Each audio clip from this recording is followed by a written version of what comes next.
folks, I'm Tommy G. Today I'm in the Lord's country, Eastern Tennessee, Appalachia. My name is Shaka Hustle Man, and in East Tennessee, we will protect these kids. Yay! What's happening? What? We come from Southern Appalachia, put a church on every block. If you try to harm our kids, we'll take you down with 30 shots. Cause it's Southern Appalachia, Lord protect us with this block. Cause we will protect these kids, make it count with every shot. It's the way of life we live, and we're strong in all. Is that your first drink? 12 years old? Yeah, and I smoked my first when I was 5. What do you picture when you think of the most redneck place in America? Perhaps you picture rural Alabama or somewhere near the Florida Everglades. What I picture is Eastern Tennessee, located smack dab in Appalachia. This place is country, the Lord's country. Here you're liable to find a gun in damn near every house, and it's not uncommon to still spot a Confederate flag flying. It's a place where gas stations sell an awful lot of chewing tobacco, and the boys in this town drive trucks. In this episode, I meet with local resident rapper, Shaka Hustle Man. Here's what this kid sounds like. Get the stick like I'm bound to make a spear. I knock your ass straight the fuck up out of here. Pussy talking shit cause he think he in the clear. Step through the creek like I'm running from bloodhounds. It's a fun town, you get gunned down. Ways of the world, I'll be sicker than syphilis. The mark of the beast when I reminisce. In this episode, we shoot guns, get mud on our boots, and meet the local folks. Everything you see is for educational purposes only. Let's giddy up.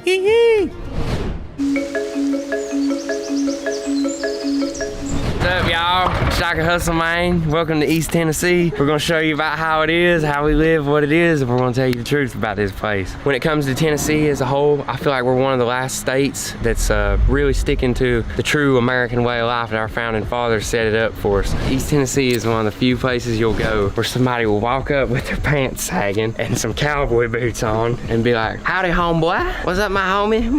And I'm a rapper. Everybody always has this stigma around rappers that they freaking live the party lifestyle and stuff, but really I just be fixing trucks and cutting grass and painting walls. That's really what it is. But Is this your baby right here? Yeah, this right here, it's a 1979 Scottsdale. It says it's a K10, but it's a K20. As you can see, she's a little muddy right now. We got wild over the weekend. Around here, it's either people who take the route of getting on drugs. I mean, there's an in-between, obviously, but people either take the route of getting on drugs or they go out and they have fun with what they got. And around here, we know how to fix stuff. We know how to work on stuff, and we put our trades to fun. Fentanyl epidemic has taken over this area like nothing you've ever seen. But one of my closest family members, she's recently got on fentanyl, and this is somebody that we never ever thought would even dabble in drugs. Done got evicted, got her car repoed and stuff, and she's scared she'll die if she quits. But the thing is, I'm scared she'll die if she keeps doing it. I went to prison in 2015. There was so much dope that almost everybody you knew was selling dope or on dope. And it's dope, man. Yeah. Okay. And then whenever I came home, it was such an epidemic. I came home in 2019, I got on it. My baby mother, her sister, just died from fentanyl. Her dad, come to find out, was the one that had gave it to her. He had bought it from somebody and gave it to her, and she passed. He got charged with second-degree murder. The dealer and his girl got charged with second-degree murder, but the one dealer was coaching a youth football team. Jeez. And they knew that he was selling fentanyl. My stepbrother, I ain't seen him in 10 years, and I caught up with him at the corner store. We ran into each other and caught up. Next day, he was dead because he took a pill and it killed him.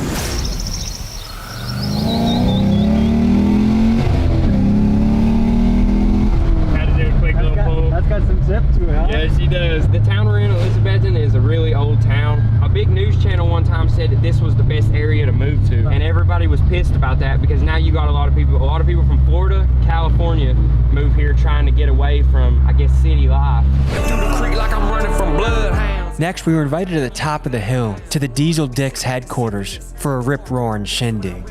Hey, we are 11 minutes out. It's lit up here right now. We're excited, man. We're really excited. I'll come down to the bottom of the driveway in about 5 minutes. All right, thank you, man. Y'all better tighten up. We're going uphill this time. Let's go. All right, just follow me. We're almost there. You ready? Oh, I saw goats over there. Oh, jeez. Where are we right now? Right now, we're in Stony Creek. And it's safe to say that that's in Appalachia. Yeah, we're in the bottom part of Appalachia. I don't know if you're affiliated with a gang, but we're with the Diesel Dicks. Yeah, we're with the Diesel Dick gang right now. I know you see the truck on the back, that truck sitting over yonder. But yeah, that's what we do. We spin tires, we break shit, we fix it, and we can turn up. I like the belt buckle. That's some high fashion right there. Hey, listen, bro. Some old man made that shit for me. My wife would love me if I dressed like that. Hey, you better lock her up if I'm around here.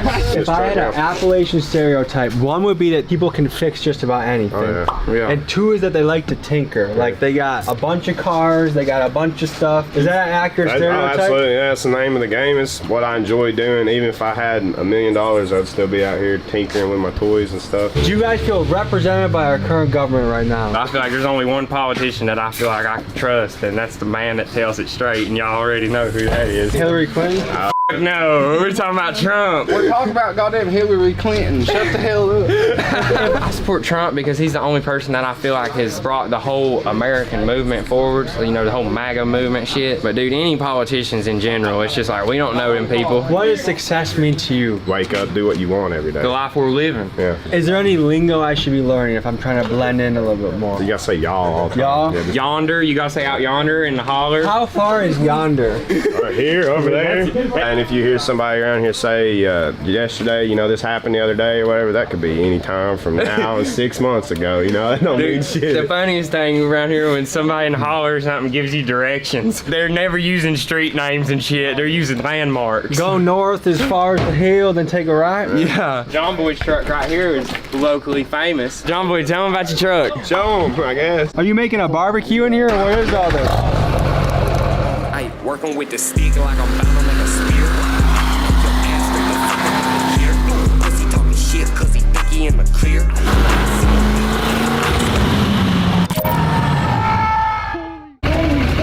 I gotta drive that home. You supposed to tell us about it. Oh, you ever burned up? I've never burned out in my life. Get in. Can the car blow up if I do this? I mean, it ain't gonna like hurt nobody. It's fine. Don't worry about it. Alright. We only got one tire left. Wait, we only have one tire on this truck? Well, I mean, it's got two, but the one's popped. All right, right here's good. Give it quite a bit of brake and start easing in the throttle. We're gonna blow up. It's Oh my. It's gonna pop. Keep going. Hold it to the floor. I'm gonna give it a second. Oh my God, this is serious. Wait a second. There it went. Did I just explode a tire? You sure did. You wanna get out look? Holy fucking shit. Oh my God. You're a rubber. redneck now.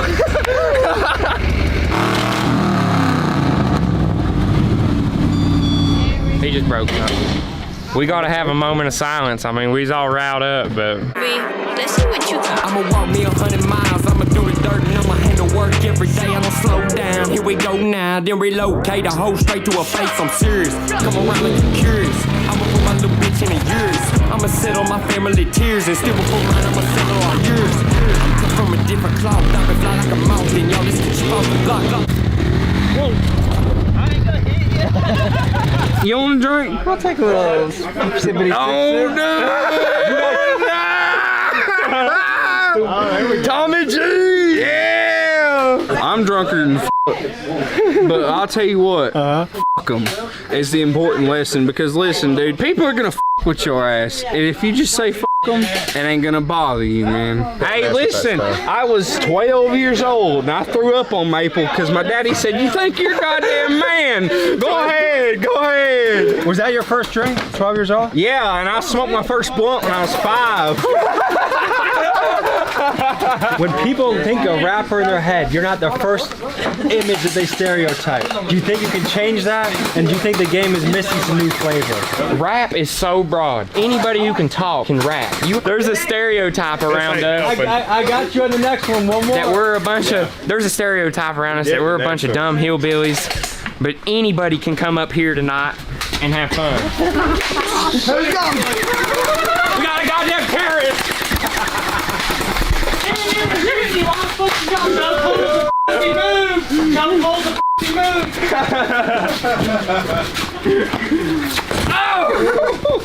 That's what I'm saying. Very good. That's how you earn respect a lot of times up here. What percentage of people have guns in their house? There's a gun above every door in my house. It'd be easier to talk about the percentage of people that ain't got a gun in their house. What the f if somebody was to break in, what the you gonna do? If you throw him down, he gonna get back up and shoot your ass. And when you got kids, it makes a different thing. Once you have a kid, you gotta keep a gun. You call the goddamn police, they gonna be there in 10 to 20 minutes. You got a goddamn 12 gauge, that motherfucker gonna be there right now. What's that tattoo on your knuckles mean? Right, this REDNECK, raise hell and eat cornbread, dude. I got the state of Tennessee. I got this shit done in a kitchen, bro.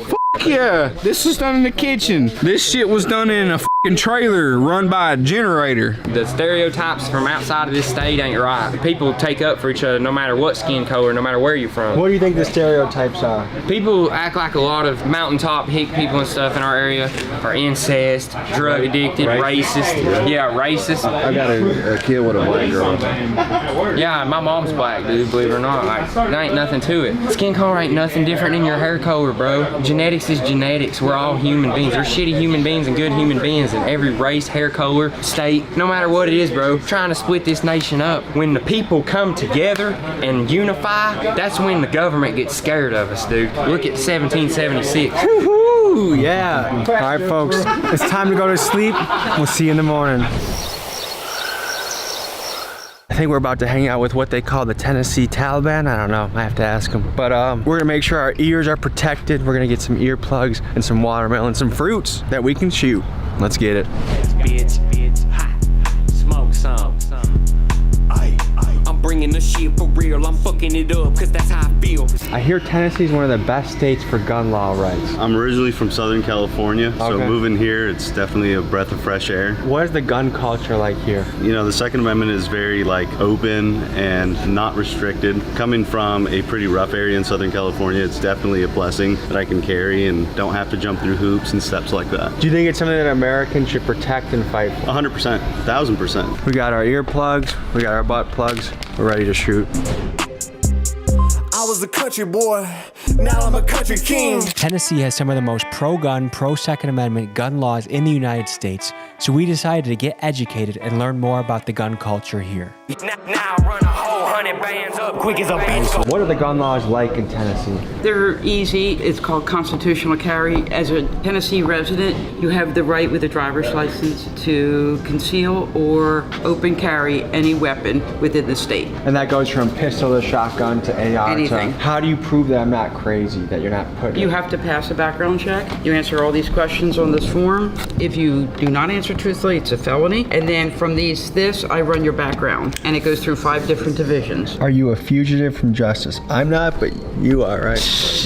Yeah. Just like anything, like 99% of people that buy guns are gonna be good gun-holding people, but then there's the crazies, the Columbines. How do you stop that from happening? Well, you can't really stop it from happening if somebody's going to come in and lie about it, but we pretty much have a good idea. We have the right to refuse anybody to buy a gun. We just had somebody that signed up to take a class with us. We didn't feel comfortable with the individual, and we gave her her money back and won't even let her take the class. They were twitching a little too much.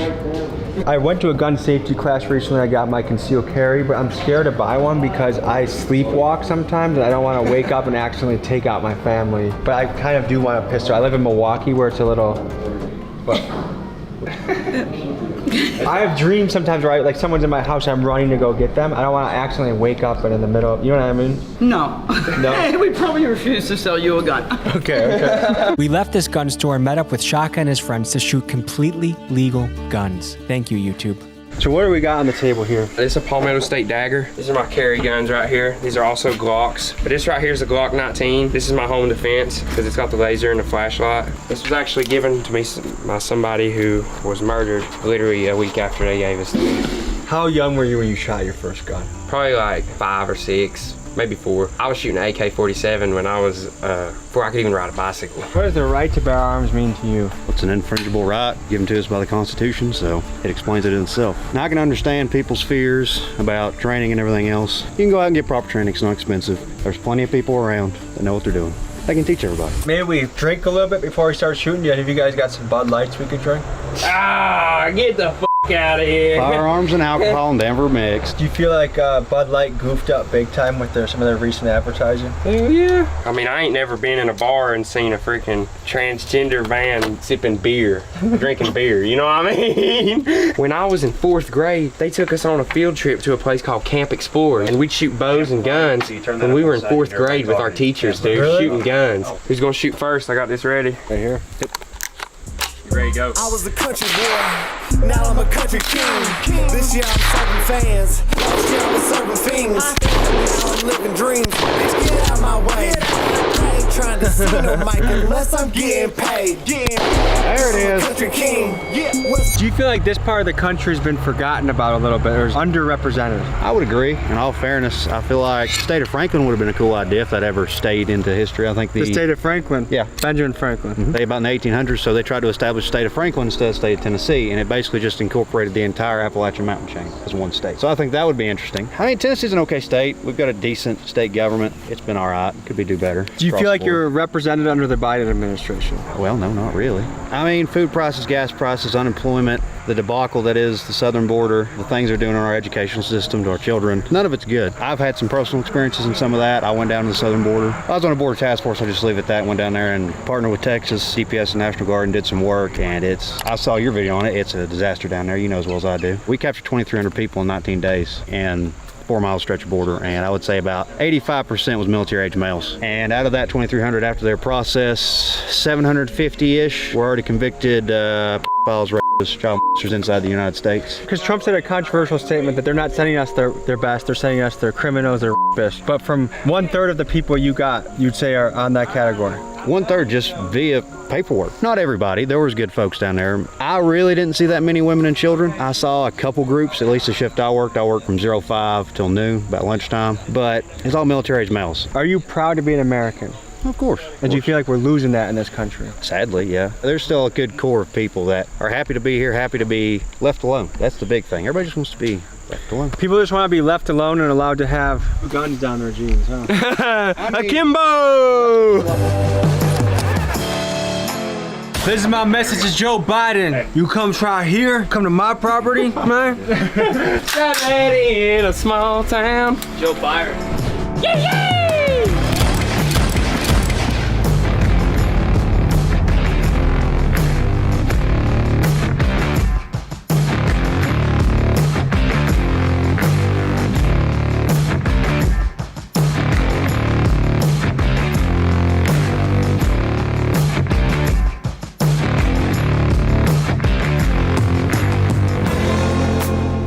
In these videos, I love meeting absolute characters. This next scene, we get to go to Kurt Dog's house, and this guy is an Appalachian legend. We're in Kingsport, Tennessee. Beautiful slice of paradise in Northeast Tennessee. This is no place like home. I've been a lot of places, and you know how birds and stuff navigate through magnetism of the earth? Well, my magnetism feels right here.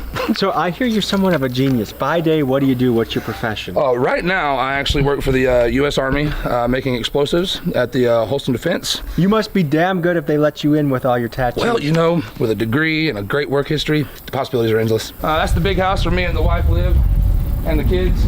You see a lot of overgrown trucks and weeds around here. This is a Jeep that I was just given. We're gonna basically turn it into. Was that a birthday gift or a Christmas gift? Just a random, like I need it out of my area. It's got a good motor. What goes down in here? That's just the farmhouse. When we have little shindigs like we do today, people go in there. We got couches, sit, lounge, hang out. This is honestly the dream, is to have a lot of land, peace and quiet. This is a place that the crickets chirp at night, the stars come out. This is the result of deciding to make a lot of good choices along the way. Probably a little later than most. About 27, I got my head out of my rear and worked, went back to college, got my degree. What up, Caleb? It seems like in these parts, having a gun on you is like having underwear on you. Everywhere I go when I'm not going to work. Do you feel like this part of the country is overlooked or underrepresented? Underrepresented in a positive light. I feel like a lot of the focus is on the negative because there's not a whole lot here going on except for, you know, got Music City over in Nashville and all that. You know, this small area, you just assume that it's a bunch of dumb rednecks. I've never been mudded properly before in my life. Properly? So, yeah. You'll probably get it done today. Oh yeah, definitely here today. Guys, as we're waiting to heat things up, I should let you know about this. I'm creating the largest gang in in America. Big dogs gotta eat. If you wanna join the gang, buy a shirt, TommyGMcGee.com. I have you covered. Here's another thing about this area. We are superbly globally relevant, as in Eastman makes products that are used all over the world. All the plastics, all the bottles and stuff like that, they make the polymers that they use to do that. They had a big contract with Coca-Cola for years, and Kodak. There's a lot of people out there that make America run, and we're trying to forget about them a little bit. They don't think about the boots on the ground kind of people, you know? Boots on the ground, that's one of the slogans of the channel. I was getting into Oak Ridge. Oak Ridge, that is where they refined the uranium for Fat Man and Little Boy. The bombs that were dropped on Hiroshima and Nagasaki. Oh, that was made in this area, like Oak Ridge. They built an entire city that was, nobody came in or out, but they did the thing there. They made the explosive ordnance that went into that. Yeah. Who wants to show the city boy like me how it's done? Hop in the truck. Hop in the truck. I might need to do a little carb tuning. Bitch, I'ma bounce back. I got a chef full of tools and a whole lot of parts in the frame and it's out back. I'ma build me a truck and no doubt that. Really building shit up on the scene. Bald head, look like Mr. Clean. Rolling super swappers, I'm the king. Rolling, we ain't off a beam. I've seen some Confederate symbology around here. Yeah. It means something different to people. What does it mean to people? Going all the way back to then, the North kind of controls everything, and South wanted to run their own thing. This slavery thing is terrible, awful. Should have been thrown away a long time ago, but this area shouldn't be governed by them as harshly, because they profit while we make the stuff, Looks like you went hog hunting recently, huh? That's bull. No, I'm talking about hog hunting. He's actually right. All right, folks, we went on quite a journey, and the music that you've heard throughout this video is all this guy right here. A couple guys back here too, but the link is in the description. Blow this guy up. Comment, big dogs gotta eat. Thank you for the hospitality. Man. Any final thoughts you got? Man, I just appreciate you coming out here and showing love to our people, man. We got good people, and you're good people too, so it's good to get y'all out here and turn up, do a little yee shit. Yee! Guys, the world's a beautiful place. The media is gonna try and tell you it's not, but you can go anywhere to anyone. There's good people. They're trying to breed separation, but when you travel the country, you travel the world, people are friendly, people are wonderful, people are kind, and I experienced that here in East Tennessee and Appalachia. Love you guys, and I'll see you next week. Peace. Y'all have a good one. America! Fuck yeah! America! Fuck yeah! Out to the fucking honkies! Woo! Redneck Rave 2024, ho! Shit! I was holding a shotgun like this to his face, about to blow his shit back. You ever bought something at a grocery store before? Hell yeah, Walmart. What's it like here at the Redneck Rave? Flat and wild. You put your whiskey in here, and then when you get blackout drunk, you sleep over there. America's wildest and craziest country party, aka the Redneck. Redneck Rave is fucking nice! What's important to you? Titties, beer, shit up on Jeep. We have just found the secret to immortality. Mountain Dew. Do the do, baby! Woo! Yeah! Mud, moonshine, mayhem in America. These are the words that come to mind to describe the Redneck Rave. Billed as the wildest country party in America, legend has it that someone even got impaled one year. Which doesn't surprise me because within 20 minutes of arrival, we had a near-death experience. This place is goddamn insane. The founder of this event is who the is just in time. Think of him as a 21st century Johnny Appleseed, but instead of the apple seeds, think cigarettes and enough alcohol to kill a herd of elephants. In this episode, we head to Mammoth Cave, Kentucky to meet many colorful characters. We ask white dudes about the Confederate flag. We ask black dudes about the Confederate flag. We talk about life, America, liberty, and other important topics. So folks, put on your cowboy boots and giddy up. We're going on a redneck adventure. Yee!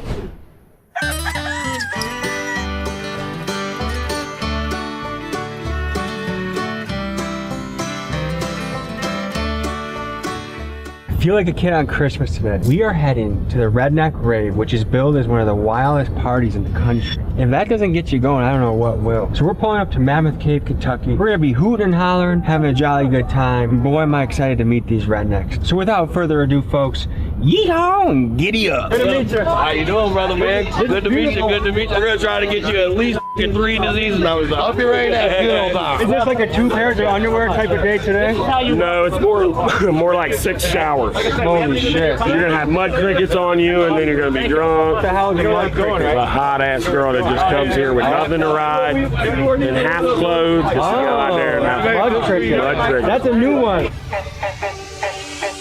3 beers get me real buzzing. I'm a lightweight. So you're gonna do Fender hats long? And that's how we'll break the ice. Let's go, baby!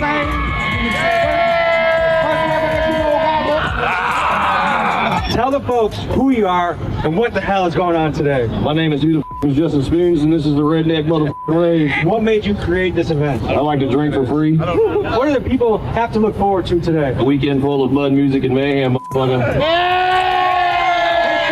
1, 2, 3.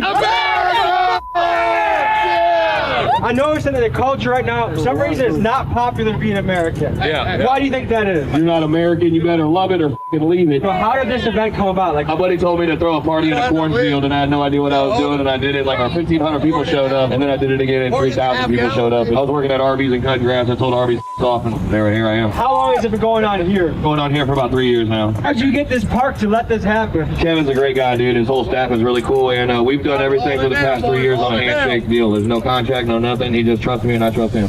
Go ahead, fix my chain one time. I whip it in the trail, bitch. I whip it, whip it, whip it. I whip it in the trail, bitch. I get it, get it, get it. We out here raising it. We got $200 if one of y'all jump off this motherfucker into this mud hole right now. 200, baby. Redneck Rave 2024, ho.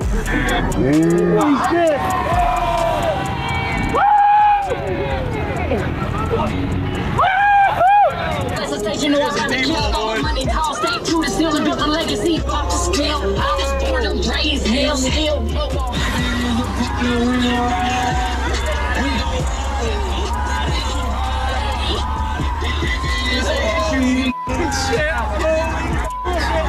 Number one, we're about to flip this goddamn, I don't know what this redneck car is, but we're about to flip this shit. There's no way that State Farm Insurance is backing this place up. I'm not gonna lie, kind of close. I was ready to jump. Make some noise if you love America. What brought you to the Redneck Rave? I've honestly been to a lot of music festivals, a lot of it being like the electronic, but I wanted to come to my first Redneck Rave for all the mud and the music. You excited? Oh yeah, I'm excited. What's the wildest thing that's happened so far? We were doing donuts this morning. You look like a wild man, sir. I'm the cameraman. I'm in all the shit. I've been a redneck ever since I grew up. You know what I mean? On the farm.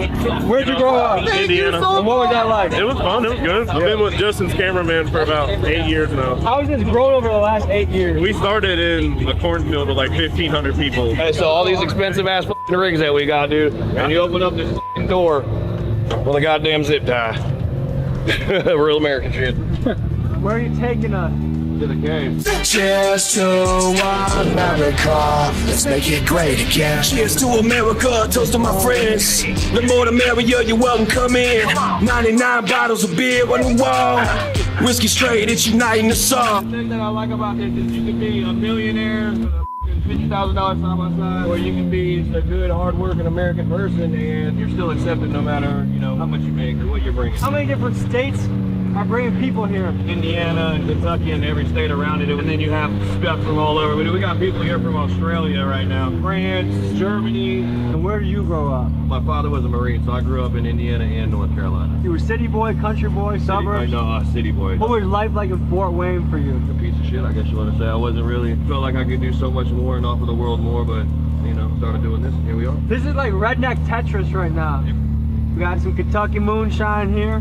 Completely straight legal. Tastes like mother's milk. I got 2 little girls and an older boy.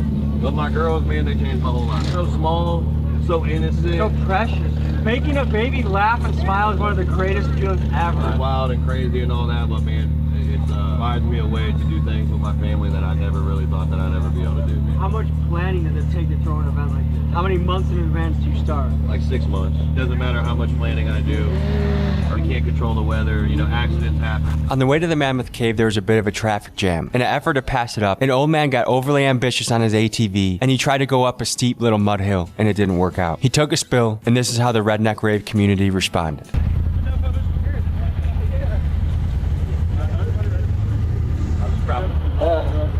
Staying for a minute? Get him rested up.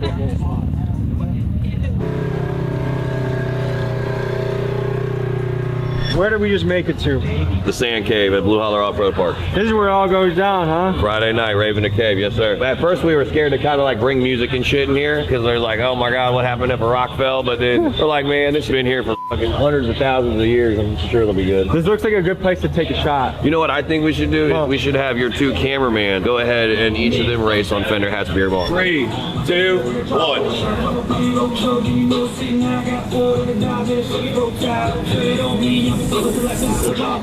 Yeah. What happened, dude?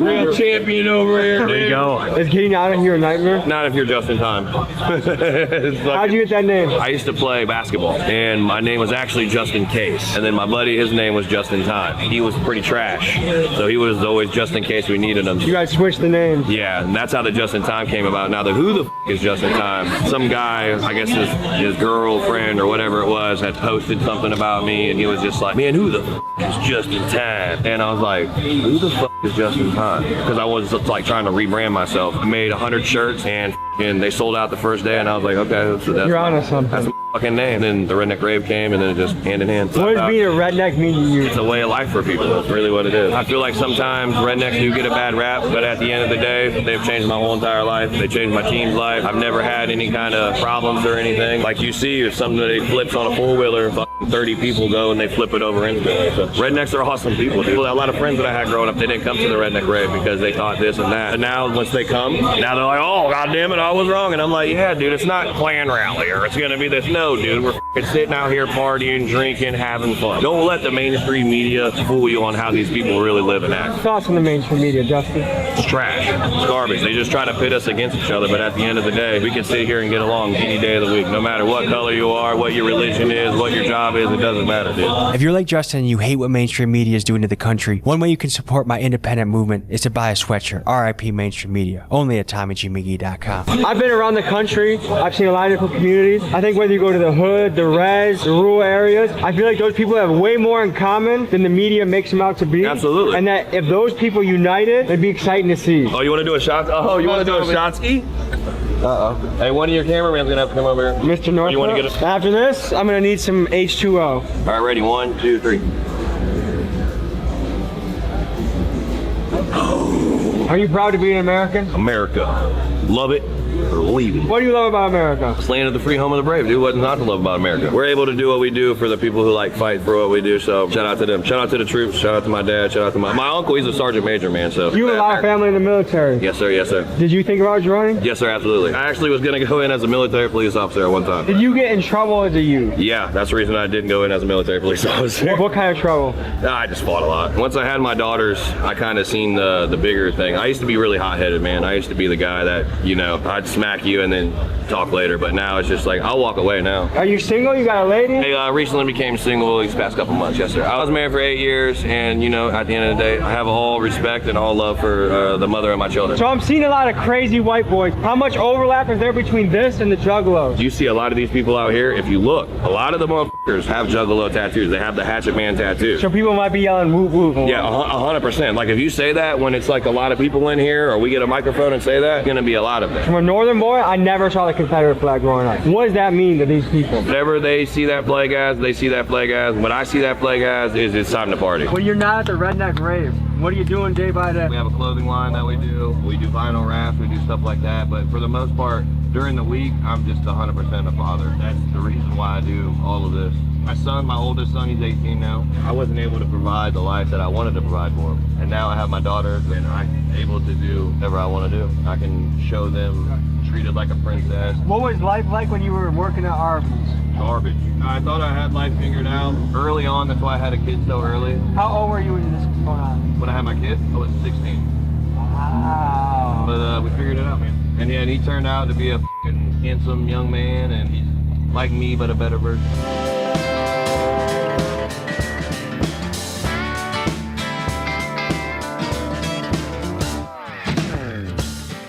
5'8" from the Bay, white as f***ing do not play. If you want me, come and get me. Fraser Drive is where I stay. Don't you come on down my way.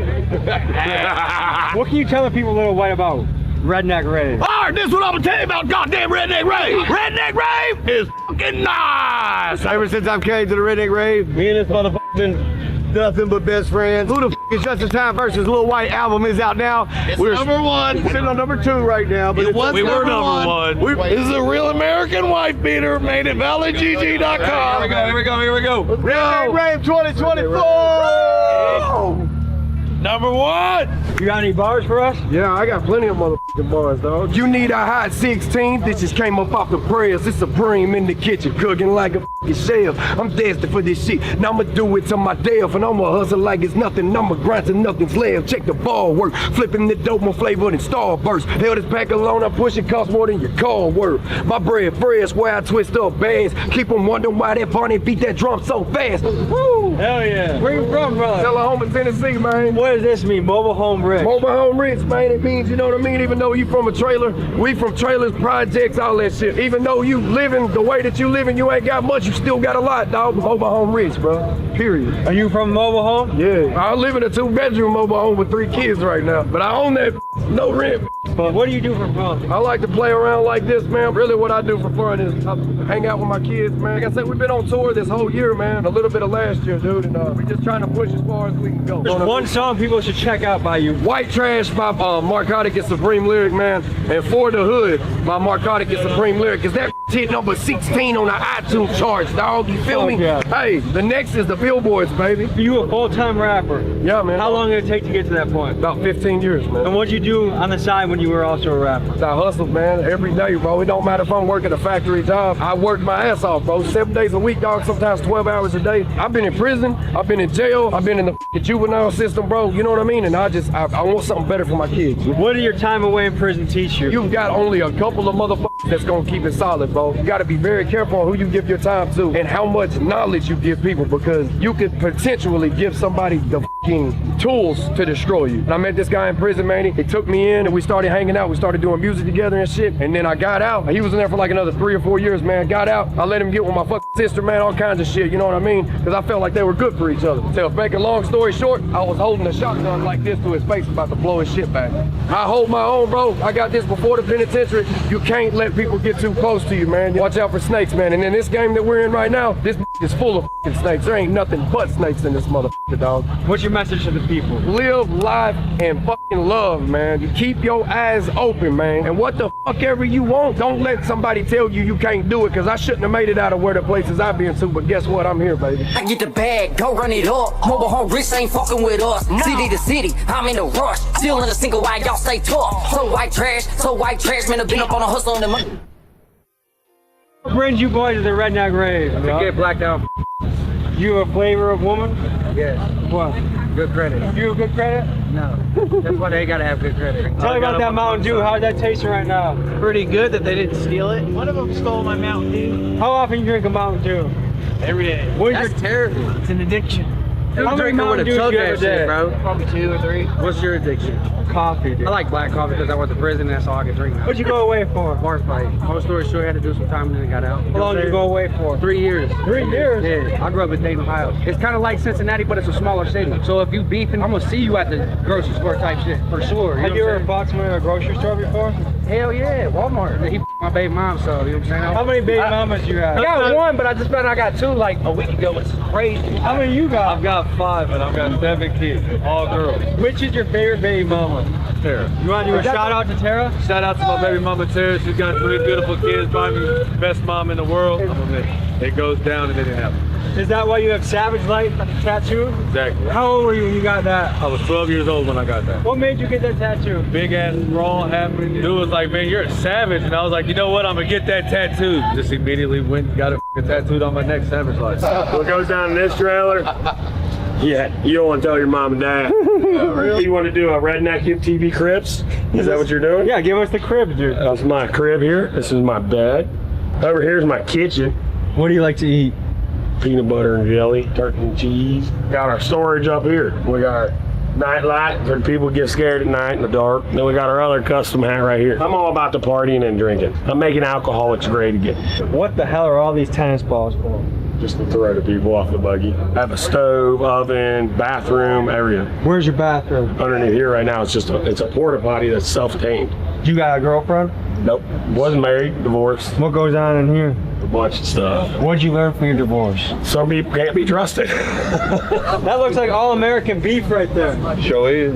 That's not tofu? Hell no. How often do you eat vegan only, non-gluten options? I don't even know what those work. You put your whiskey in here, and then when you get blackout drunk, you sleep over there. And when you got a pit, you do it in there. So what's your mission in life? I've been an artist for a long time. I finally started making a living out of it. That's my actual trailer. I took a picture of it and I tattooed it. Now, what's your trailer park like? Everybody talks about the trailer park, but mine's out in the country. No, tell them about the trailer park you want to get. Oh, my lifelong mission is to own a trailer park. You want to own a trailer park? Like, I own my own trailer park. Because I'm going to have like a big trailer park, and I'm going to have like country rap bar, a petting zoo for the kids, for like lost pit bull puppies and cats. And then on the lease, you get a used car, right? Right, and a bar, our own gas station. If I was just like rich as I'd still get a double wide. Or if I ever get a house, I'm still going to have a trailer on my If property. we get a mansion, we'll still have a mobile home in the backyard. And where are you from? Franklin, Kentucky, Portland, Tennessee area. Who's a hero to you? Lil White to me from a young age, and he's here. So like growing up, that's somebody I looked up to, and then ended up doing songs and records with later. I was a kid with a burnt Lil White CD, you know what I'm saying? There's kind of people out there that say if you're white, then you don't really struggle. The hood and the trailer park, you know what I mean? We really ain't that different because we go through the same struggle. It might be a different struggle from a different environment. Still the same. I mean, growing up, I have seen all types of crazy shit. There's lower class communities everywhere you go, like all over the world. To me, that's what it boils down to. Like, you're either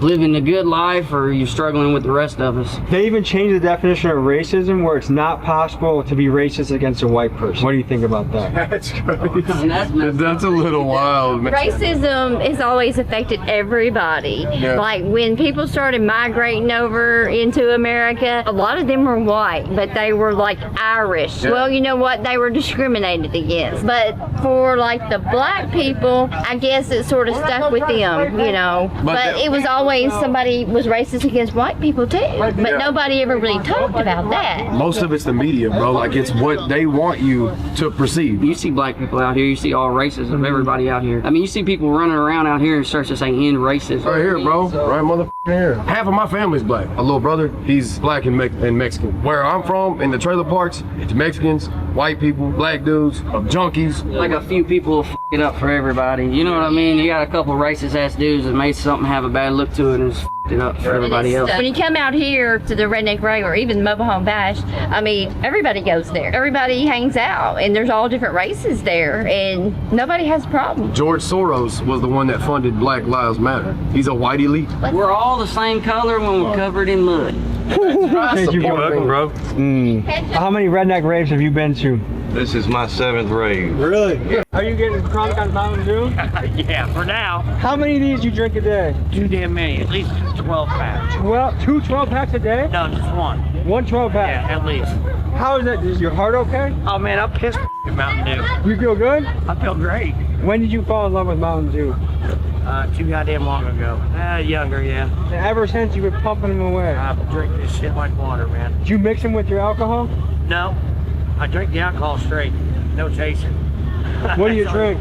Crown Apple. What's your setup you got going on? I call it Duho. You sleeping here? Yep. Show us your setup, man. I put it up because I got all my tools in the back. Look. Oh, so I'll literally throw everything up in the front seat, lay that all out, but all my tools are back here. Are you a contractor? I'm a mechanic. Okay. And a tow truck driver. Is it risky being a tow truck driver? Guys don't try and fight you? I've had them shoot at me, fight me, yeah, oh yeah. Have you ever had to chuck a can of Mountain Dew at someone to get them away from you? You know, it's not at somebody when I was towing, but I did do somebody driving down the road, yeah. Chucked a Mountain Dew at them? I sure did. Describe the flavor of a Mountain Dew to someone that's never tried one. Oh man, it's wonderful. You gotta try it. I mean, if you could speak with the CEO of whoever runs Mountain Dew, what would you tell him right now? I want a lifetime supply of Mountain Dew. Talk your shit right now. This guy might watch this. I want it all. I mean, I drink this shit every day. I'll even put it on Duho. I will put Mountain Dew all over it. You just give me my Mountain Dew, I'll be happy. Have you ever had sex while pouring Mountain Dew on somebody? No, I haven't had that, but you know what? That's a good idea. I might have to try that. Mountain Dew get you borderline aroused sometimes? No, but it does help when you run out of breath and energy, you know. Nice good crack of that Mountain Dew in the middle of doing it. Nice cold drink, and then go right back at it. That'd be great. Does your doctor or dentist know how much Mountain Dew you drink? Shh. Don't tell them that. Quiet. I ain't seen a doctor in a while. No? I don't get sick. Is this the secret? Yeah, there you go. It is. Hey, this right here will help you every day. Drink Mountain Dew, at least a 12-pack a day, and you'll never have to go to the doctor. We have just found the secret to immortality. Mountain Dew. Do the do, baby! Woo! Yeah! Are you proud to be an American? Wait. Wait. What does America mean to you? America is land of the free, home of the brave. Do you believe in the American dream? I do, 100%. It's always your fight to make your dream happen. So you believe in fighting for this country? 100%. What do you think about the future of America? Are you optimistic about the future of America? Yes, absolutely. Absolutely. Think things will evolve. Things will change, as it always has, as it always will, but we are still the most powerful country in this whole world. What does it mean to be a redneck? Good old boy, shirt off your back, looking out for one another. Hardest or best of times, hard working. I mean, look at the history and the definition of what redneck was. It comes back to the days of the ones plowing the fields, where they were out in the fields for so long in that beating sun where their necks turned red. That's where it originated from. I dig it. Anything you want to say to the people? Y'all, if you ain't at the Redneck Rave 2024, invaded by trucks gone wild, y'all missing out. I wanted to ask you, sir, I see you got Mobile Home Rich tattooed on the side of your head. What does that mean to you? Just a way of life. Yeah? Where are you from? Michigan. Okay, tell me a story or tell me what your childhood was like. Grew up in a single wide trailer in the woods, Douglas, Michigan. Lived there till I was about 6 years old. Then we moved up to Holland, Michigan, where I've pretty much been since. I've got 15 faces of everybody tattooed on me. Walk me through who these people are. This is the man himself, Just in Time. Big Murph. And up top here we got Bubba Wiggles. Bubba Wiggles. Bubba Wiggles. Is he gonna be here today? He is here. Okay. I got Big Buck Beasley right here. Colt Montgomery. Hustle Billy, aka APB Ballin'. And when you're not at the Redneck Rave, what do you do? I drive a concrete mixer truck. How is that? It's a different kind of job. Yeah? Yeah. You love it? Oh, I love absolutely. America! Fuck yeah! America! Fuck yeah! Woo! You want me to chug this whole thing? If you beat me, you win 100. But if I win, you gotta shout me out on your podcast and say Jesse Webb's got good credit. Okay. I ain't gonna lie, my homie, like, he's on my neck right now. Rest in peace to my brother Dallas Atkins right here. Rest in peace. Well, cheers to him. Now off to the races. 1, 2, 3, go.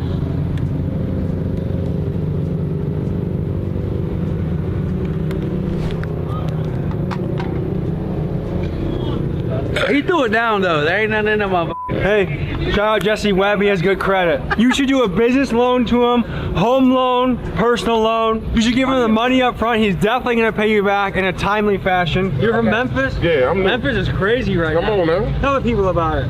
Look, like they say, you go to Texas for vacation, you come back with probation. You go to Memphis, you don't come back. We got a lot of murders down in that city, you know what I'm saying? But you know, hang with me and a few people that I know, you'll come out safe. So you consider yourself a redneck. What brought you to the Redneck Rave? My little brother, Lil White. I'm a northern boy. Okay. I look around, I see some of these Confederate flags, and I'm like, holy shit, what the hell's going on over here? Man, they Southern boys, man, they don't care. What does it mean to you? Don't mean shit to me, it's just we having a good time. Yeah. And I grew up back in the day. It may have meant something back then, but it don't mean nothing now, man. Everybody just here to have fun. If you ain't watching Tommy G and you watching Netflix, you're f***ing watching the wrong shit.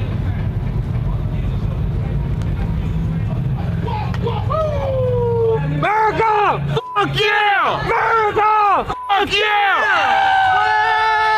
This is legendary right here. It's literally got mud in it. They should have never gave us money. I came here first time probably like 7 or 8 redneck raves ago. I came once, I had boots.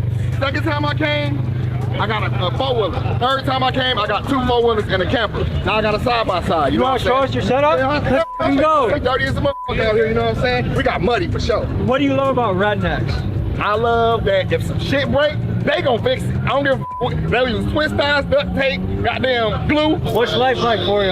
Man, life's good, bro. Rapping and singing and stuff like that. Man, I got a song out right now. It's called Letting You Go, bro. It's a banger, bro. It's a banger. Got plenty more, though. What does it mean to be a redneck?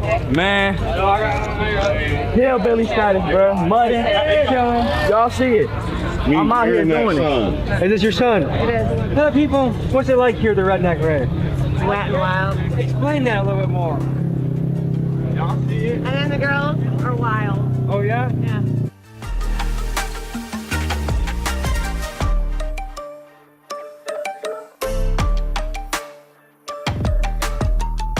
What are you guys cooking for dinner tonight? Donkey dick, you want some? Oh, I've already eaten a lot. I'll give you some donkey right down here.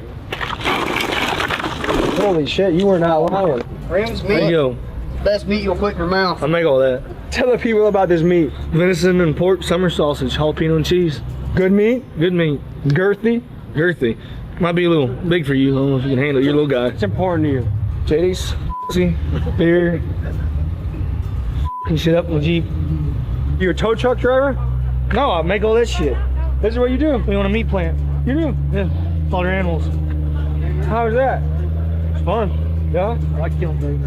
Do you? Yeah. Are you a psychopath? No. But you're like a good slaughterer of animals? Mm-hmm. Slaughtering animals, slaughtering all the time. Erica. Yeah.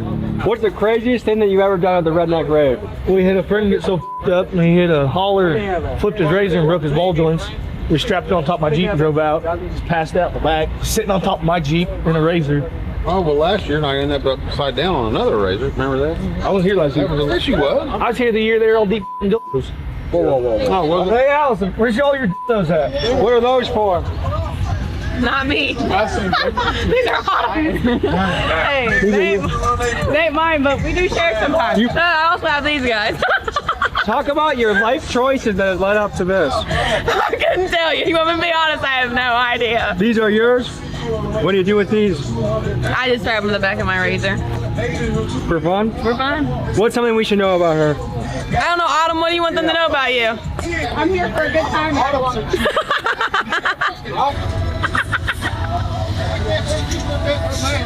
That takes skill. It's tradition at this point. What'd you cook up for us?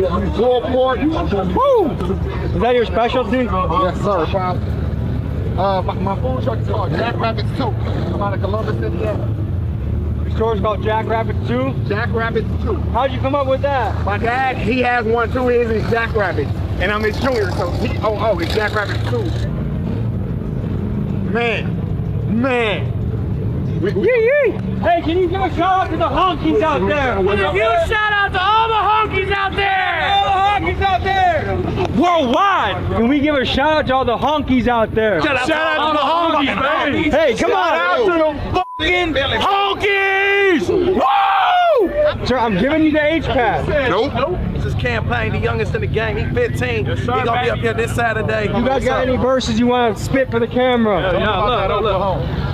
I'm all alone in Oklahoma, thinking of things I can't get over. I keep on looking over my shoulder, hoping I see you when I'm sober.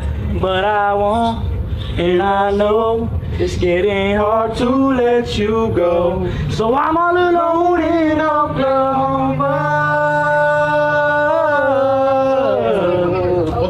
15-year-old killer right here, folks. Yes, sir. And racism. Wait, you guys aren't for racism? Not at all. Look, this is one of my best friends. Come here. And I'm black. Are you for racism? Not at all.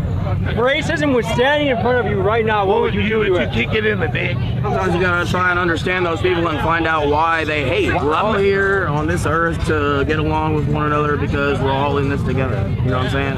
It's the hierarchy that's against us. That's why they knew what kind of counter service they did. Show them what to do. One race, the human race. Even the Mexicans? Even the freaking So some people say that all white people are racist, and even if you say, hey, I have a black friend, that doesn't count as Look, evidence. I got two black friends. I'm not racist at all. I've had 5 white people in my house this year. 5. And I want to, not about race, it's about having a good time and being American. I got 3 black friends, I got 4 black friends that are here at the Redneck Parade. We're having a good time. It's not about white or black, it's about fucking kicking ass. 4 horsemen, baby. Kicking ass. Friends, I didn't do America! Fuck yeah! America! Fuck yeah! America! Fuck yeah! Let's go!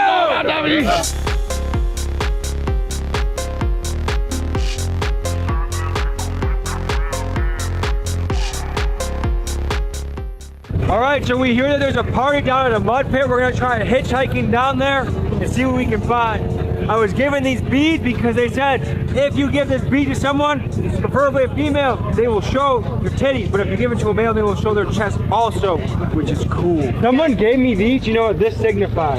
Yeah. Yeah. What does that mean? You get to see some titties. You want to see? Okay. In Oklahoma, thinking of things I can't get over. I keep on looking over my shoulder, hoping I see you when I'm sober. But I won't, and I know it's getting hard to let you go. So I'm all alone in Oklahoma, thinking of things I can't get, things I can't get. You said. Yo, big shout out to motherfucking Tommy G for coming to America's wildest and craziest goddamn country party. I'm who the just in time. This is Redneck Race 2024. Let's go, baby. Let's go, baby. Woo! See you next week.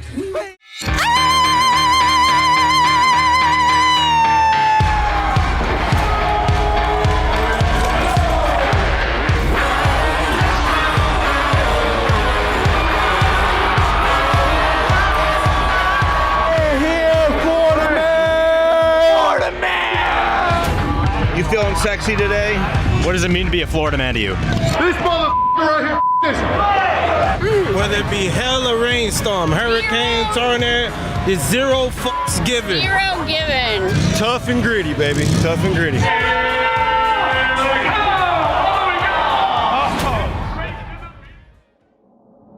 Today, folks, we get to document a legendary mythical creature, the Florida Man. Men from the state are famous for crazy headlines like throwing an alligator through a drive-through window or going on a police chase on a John Deere. These guys just live on the edge. Now, for normal people athletics, we have the Olympics, but unfortunately, Florida men feel like they just don't have something for them, for their own unique athletic endeavors. So an innovative Florida man decided to create the Florida Man Games, and Mike Bussey, one of the hosts of the event and also founder of the Sausage Castle, brings us in to see the action. A Redneck Olympics that gives his kind a place to throw down, with events like brawling in a grocery store, butt-eating challenge, and stealing the catalytic converter. These guys have you entertained from start to finish. So folks, join us in rural Florida.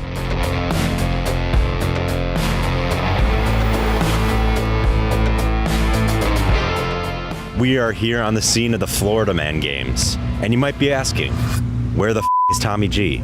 Well, before Mike Bussey of the Sausage Castle invited me to the Florida Man Games, I'd already bought the tickets for the Book of Mormon play and committed to a date night with my wonderful wife. Something I just couldn't miss. But I also knew for you, the audience, that I didn't want you to miss this crazy experience. So I sent my trusty guys, Keegan and Miguel, to Florida and hooked them up with a bunch of crazy rednecks to help document this event. Folks, this one's a real treat, so enjoy. We're gonna be out here seeing Florida men do what they do best, some wild shit. I think they're gonna be running from cops, might be stealing some catalytic converters, might see a gator or two. We're about to meet a very special Florida man, party legend Mike Bussey.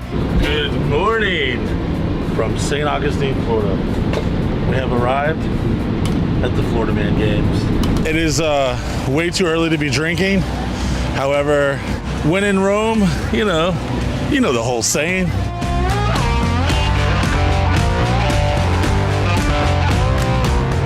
Folks, here's how the competition functions. A handful of teams from around the state of Florida compete in a few events, and the team with the most points walks away with a $5,000 cash prize. And here, we catch up with the team captain of last year's winner, Team Hanky Spanky. He was fired up. All right, so going back to last year, we didn't know what to expect. Pete put this out, and when I saw this, I specifically picked certain guys. So one of them is like, you got the Redneck Sumo Wrestling.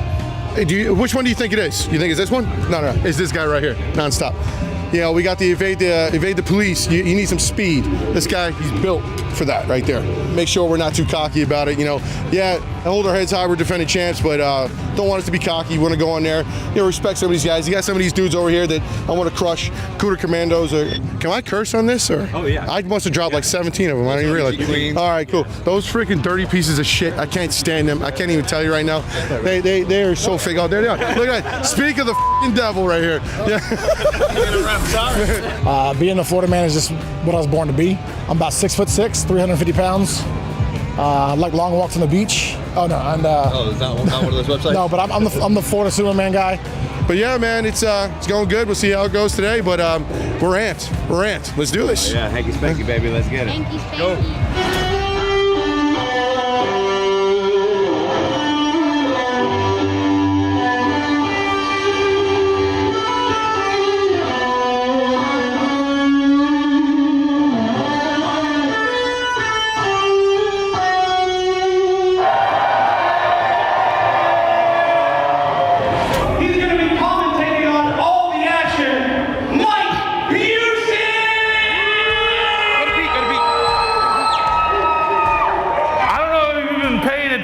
But Florida is the new United States of America! Thank y'all so much for having me. I'm wondering how long until I get asked to leave, because it's probably gonna get a little inappropriate later. He's gonna pick out the Orlando team right now at the Florida Man Games. All right, so I get to pick 5 of you, right? 5 from here, yep. All right, I'm taking my man right here in the overalls and that beard, because I know he ain't playing games. Thomas. And I got my first diversity hire right here. My man over here. How you doing, brother? Good, how are you? You got that nice little natural tan. I'm going to take him. This big guy right here, because he ain't playing. Is that 3? We gotta add some sexy, so we're gonna take this lady right here. Carly, get over here. This motherfucker's the first dude to jump the fence. All right, hey, first one to jump the fence. Come on. Come on, man. It's my boy. Yeah. Hey, but for real talk though, I don't like to lose at anything. Okay. And I think y'all were the best selection in the group, so don't f this up, all right? Everybody and their mom knows that if you are a real redneck, you must be willing to eat some butt. So of course today's first competition in the Florida Man Games entails a top butt eater from each team competing to see who can eat pork butt the fastest. Let the games begin, brother.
Welcome to the Florida Man Games 2025. I am the Princess Queen Xena Warrior.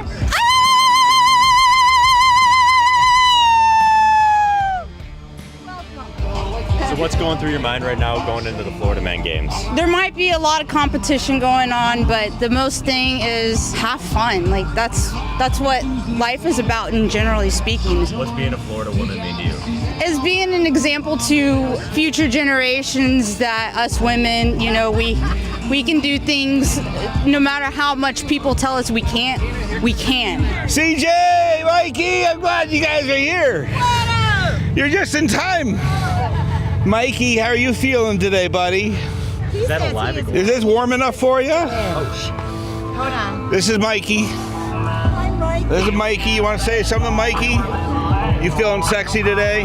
Mikey came to me as a rescue after a friend of mine passed away, and my friend didn't know what to do with him, and so I said, well, I'll take him, and I can't have Mikey and not give him his best life, especially if we're in Florida.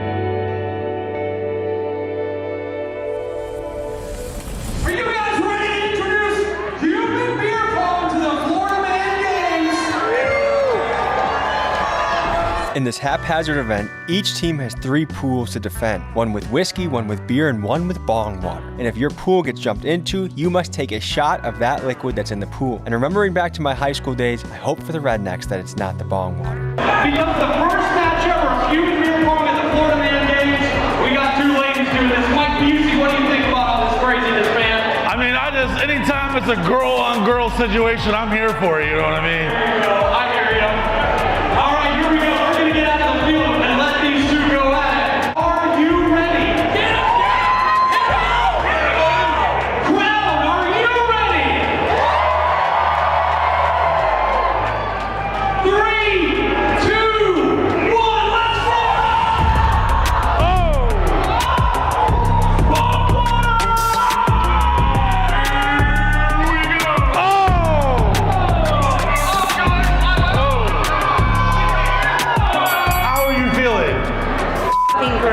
Well, you look great. Y'all make some noise for these ladies right here. Let's give her a hand. Here we go. Oh! I feel like someone's about to get paralyzed. Here we go.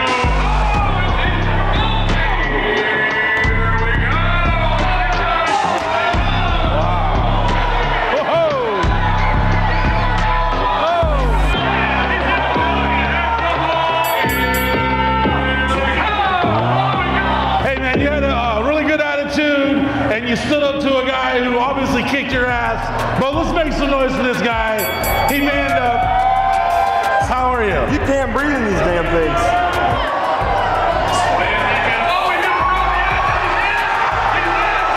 We get 3 each, right? Yeah, you got 3 each. You got 3. Yeah, he got 2. No, I got 2. He had 1. No, you both got 3. What the f***? You both got 3. Uh-oh, it's getting heated down here. Uh-oh. We knew this would happen. Straight bullshit. This motherfucker right here. This. That's it. Human Beer Pong ended with chaos and dispute, with 2 of the contestants arguing over how the score was being kept. It seemed neither us, nor the judges, nor the audience could figure out who won the event. So in a disorganized fashion, we proceeded on to the next event, the lawnmower race.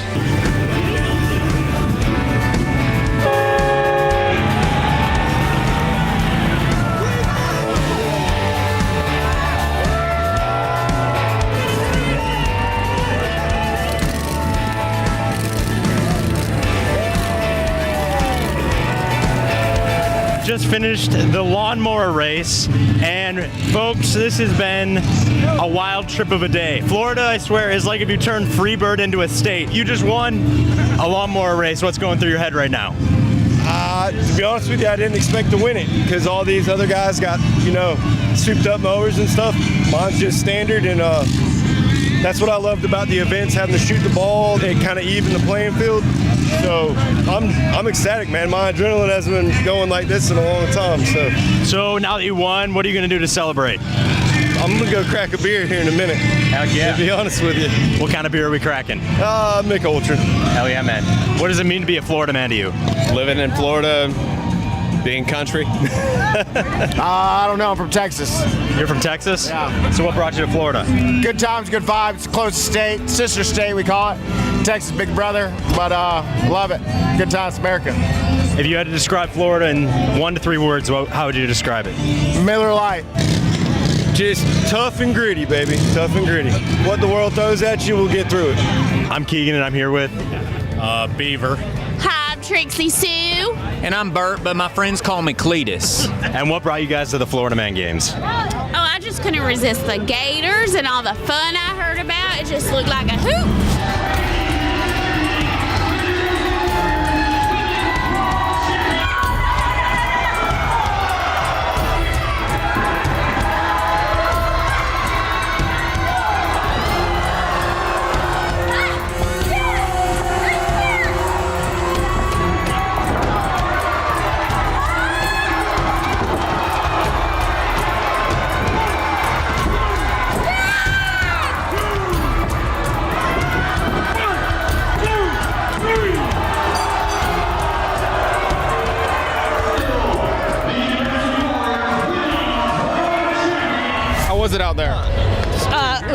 I won. Still touch me.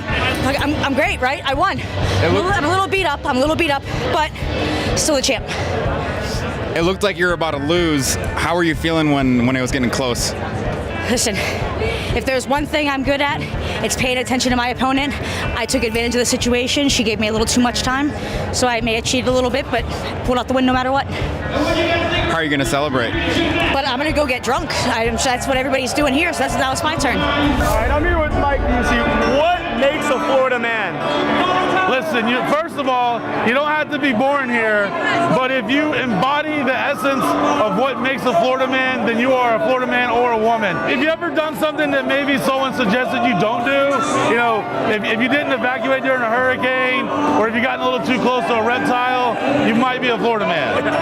What is or makes a Florida man? What does it make a Florida man? The ultimate force of freedom within you, complete lack of safety and self-regard, and a distaste for law. If you were to be arrested or you might happen, what would your Florida man headline be? Man, this is a true story. Man arrested at both Bush rally and Obama rally. Hurricanes are a strong part of Florida culture, and we all get to see the chaotic videos of hurricanes hitting Florida, but what we don't get to see are the battles that take place at grocery stores when Florida men wrestle and scuffle with each other to get their grocery carts filled with essential supplies. So for this Florida event, two teams will fight to see who can load the most in their shopping carts. Let the best Florida man win.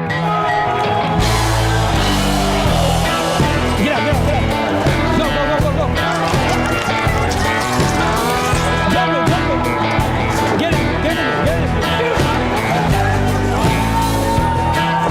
Go, go, go, go, go.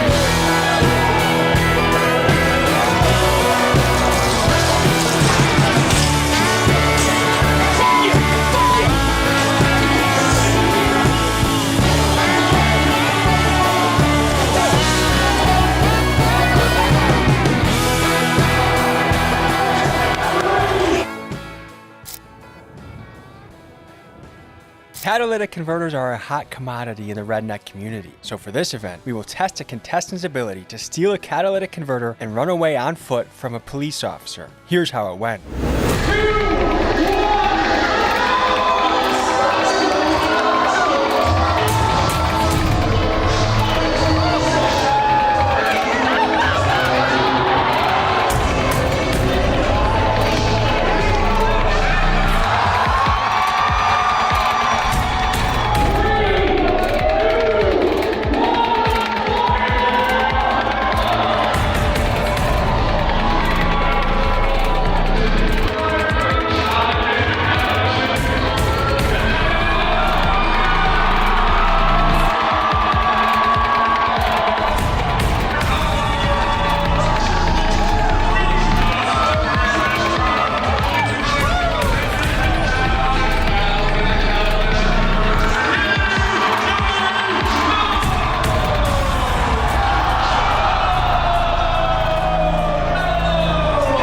What's being a Florida man mean to you, man? Man, it's my entire life. I'm actually an immigrant. I moved to this great state of Florida. I got my citizenship 10 years ago. This has been a lifelong dream of mine, man. What's your favorite thing about Florida? About Florida? Florida. Man, honestly, it just comes down to the limited government. That's what it really comes down to. I love being able to live my life the way I see fit for my family. That's what it's all about. How does Florida compare to Czechoslovakia? Oh man, this place is a paradise. It is a actually no, don't move here. The gators are huge. There's snakes in the toilets, giant cockroaches, the size of like baseballs. Don't move here. Florida's terrible. No, it's a paradise. It's a paradise. But don't move here. Some Florida men are known for buying cigarettes instead of paying child support. So for this last event, Florida women will compete to see who can launch a water balloon at their baby daddy's face the fastest and extinguish their cigarette. With Cooter Commandos and Team Hanky Panky neck and neck, this will be a winner-takes-all grand finale. All right, here we go. This could decide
just won the Florida games. Yeah. What's going through your head right now? Florida Man Games. The Florida Man Games. Yeah.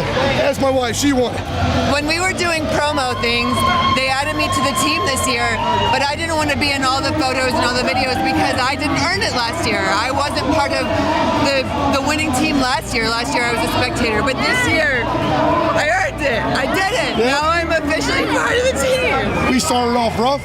I had a fight because there were some technicalities with some points. I'm like, dude, we need to fix this. And instead of letting it get in our heads, we all buckled in and said, we need to win this event. We need to win the next event. And we just kept going, supporting each other, and we got it to this last part right here. All that effort, I'm so pumped, man. And my wife, that brings it to a whole nother level. Well, congratulations, man. Thanks, man. Yep, take it easy. Folks, thank you for tuning in this week. Next few weeks, we have a lot of stuff cooking for you.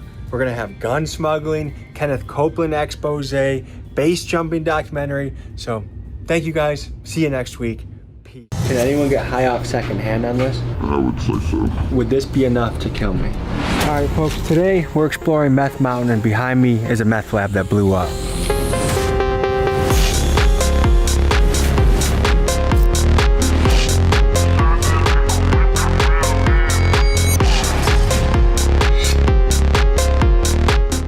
Put a gun to his back and said, let's go. When you dive into rural communities around America, you come to discover that meth is remarkably easy to find. For the last few decades, American communities have been flooded with amphetamines. Let me take you up to speed on how this came to be. Meth was first synthesized in 1893 by a Japanese chemist. Over time, it became prescribed by doctors to help with things like weight loss, narcolepsy, and asthma. Due to its ability to keep soldiers awake and wired, it was the drug of choice for World War II combatants like Japanese kamikaze pilots and German blitzkrieg troops.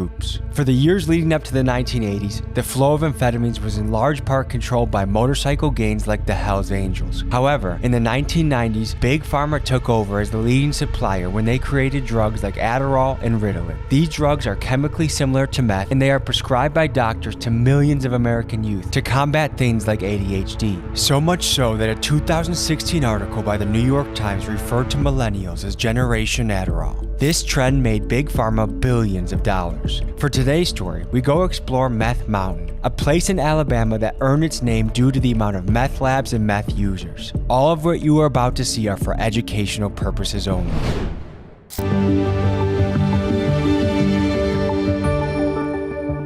We're here in Gadsden, Alabama, and we're waiting for our local contact, Lauren, and I just have a feeling she's pulling up in a pickup truck. What is this place known for? Just a regular neighborhood. When I first talked to you, you thought I was going to be asking you for money. Are there a lot of sketchy people asking you for money these days? Yeah. Has that increased a lot in the last few years? Yeah. Do you feel like the Biden administration is watching out for the people of Gadsden? Do you feel represented?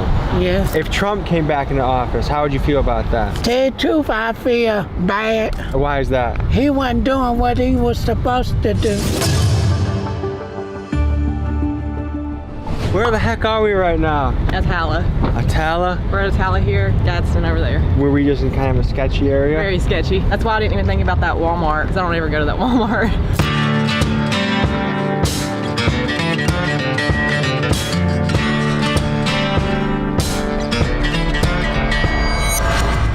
And what percent of locals do you think know it as Meth Mountain? Everybody. So from what I understand, you have to be pretty smart to figure out how to make it. Like, it's not an easy thing to make. I've never tried to make it, but I know people who have made it. I mean, it's chemistry and a lot of math and a lot of knowing what mixes together and what doesn't. Because if it goes wrong, things can go kaboom.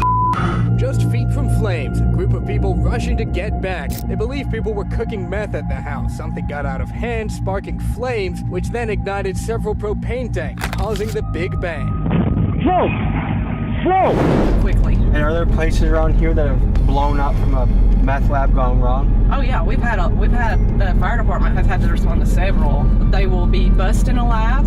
When the people run, everything kind of turns, knocks over, things mix, causes it to blow up. And then they have another kind that's different than an actual lab. It's called shake and bake, and you add everything into a 2-liter and shake it. Okay.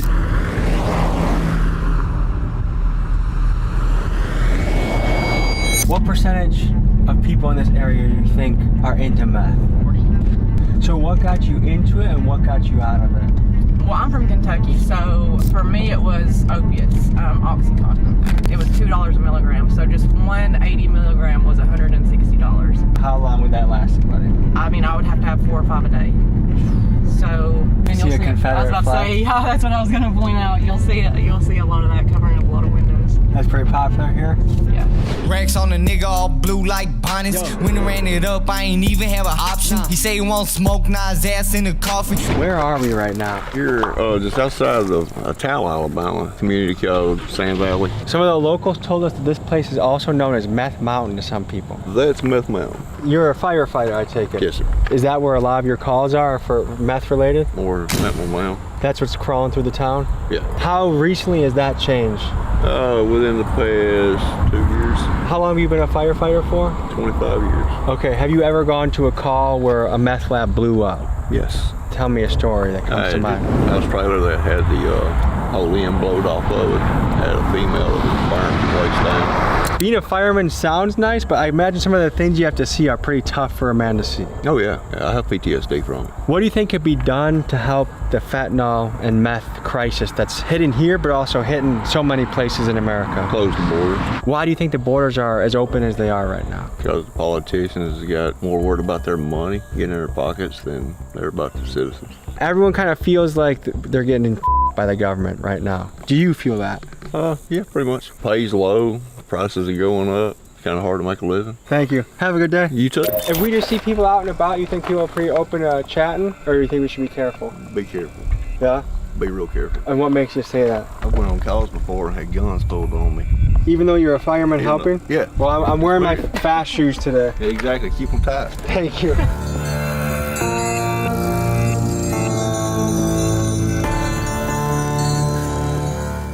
We're stopping to check out some of the abandoned places here. Bullet holes in the church door.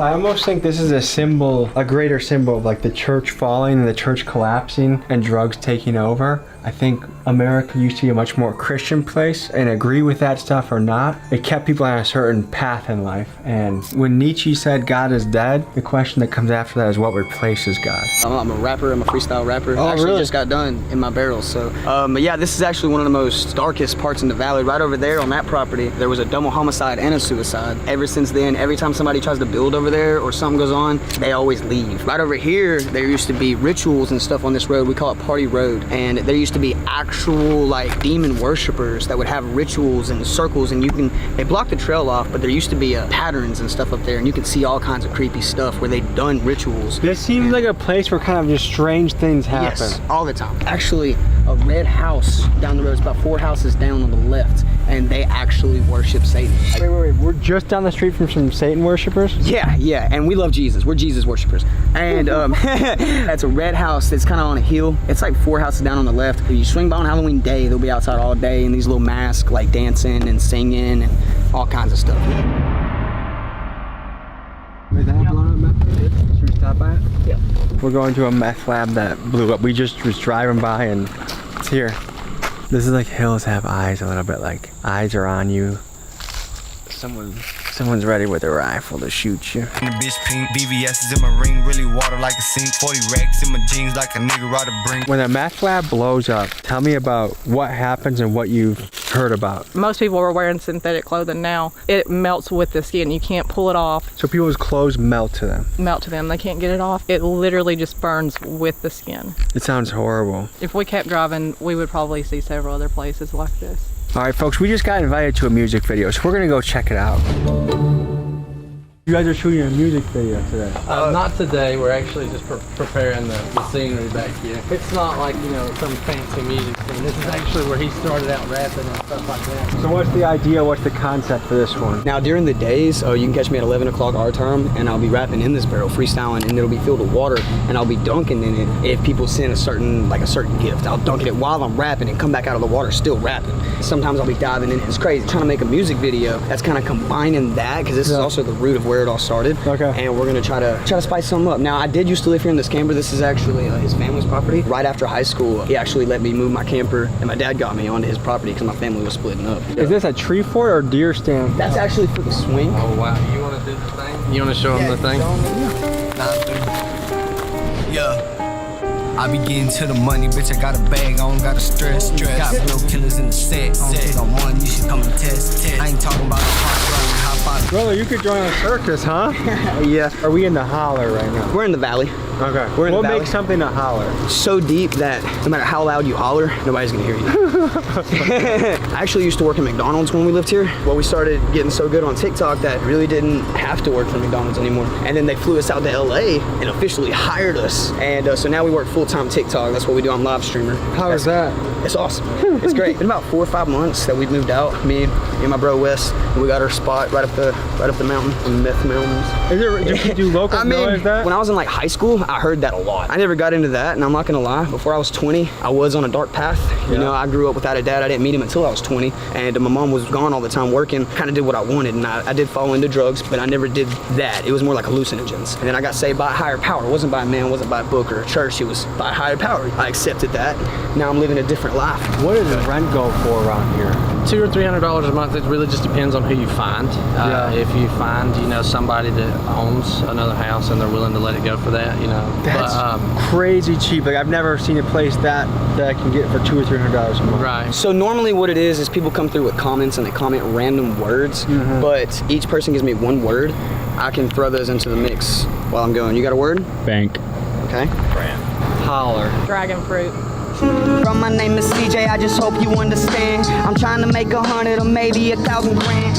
I'm about to make it to the top, I understand. I'm about to make the bank, I'm about to stack it for the man. I'm about to grow up, I'm really about to show up. They wanted to take me out the box like I was just Crayola or maybe a crayon, they really moving on. I'm paying pictures, illustrating, they thinking they want to yawn. Hey, you can find me at West_Smith7. Oh! Maybe the #1 freestyle on the channel so far. All the gangster rappers we've interviewed that don't want to freestyle for the camera, this guy's got you beat, all right? Are there any parts that we should be exploring? Absolutely. Just follow me.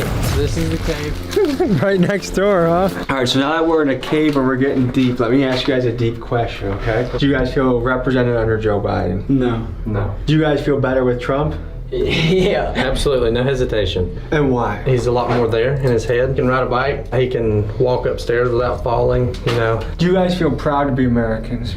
Yeah, always. We really are free, man. I was able to quit my job working at McDonald's to become a full-time TikToker. You know what I'm saying? Something that I can only imagine of when I was younger. People grow up here and it's like there's nothing to do. You got a lot of people getting STDs. That was something that Alabama was known for. And you got a lot of drugs, like you said, that was called Meth Mountain, is because people are so bored that they have nothing else to do. So you find all these crazy things happening. I've heard the same thing in the hoods too, is like the reason things are the way they are is partly just because kids have nothing else to do. How do you solve that? I was one of those kids, I didn't know my dad until I was 20. My mom was always working, so I was really on the streets doing whatever I wanted to with kids that called themselves my friends, but as soon as I really needed something, they were nowhere to be found, but I was always there for them. Before that tree fell, that blue barrel that you see me in the live, I was way up there on the hill. I was supposed to stop before I came over this hill, but I came over the hill and I dropped right there. Dude. Do you have a concussion? Probably.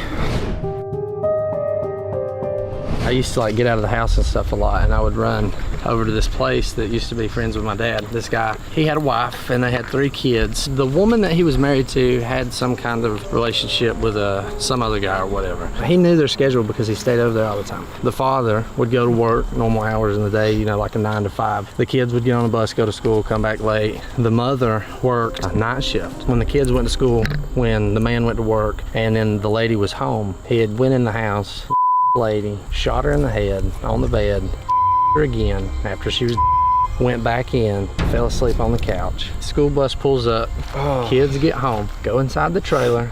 He wakes up, hey, Uncle So-so, what are you doing here? I thought you left, the other day. And I was like, well, where's Mama? Time passes, and the boy, and he went to his mom's bedroom door, and he said when he put his hand on the doorknob, he felt a hand on his shoulder, grab him, and turn him around, and he had a gun in his face and said, go tie your sisters up right now with this duct tape. And he said, no. And then when he said no, he had pistol whipped him in the face, tied him up with duct tape. He said that he woke up from the pistol whip with his sisters right there. By this time, the daddy had gotten home. Said the same thing, Johnny, what are you doing here? He had led him back there to the bedroom, and then he put a gun to his back, and said, let's go. And he made him open the door. He made him look at his wife, naked and dead. He had him at gunpoint. And they used to play video games all the time when the first shooting games and stuff would come out. The man said to the father, I'm gonna show you how it feels to get shot in real life. He shot him 4 or 5 times in the back.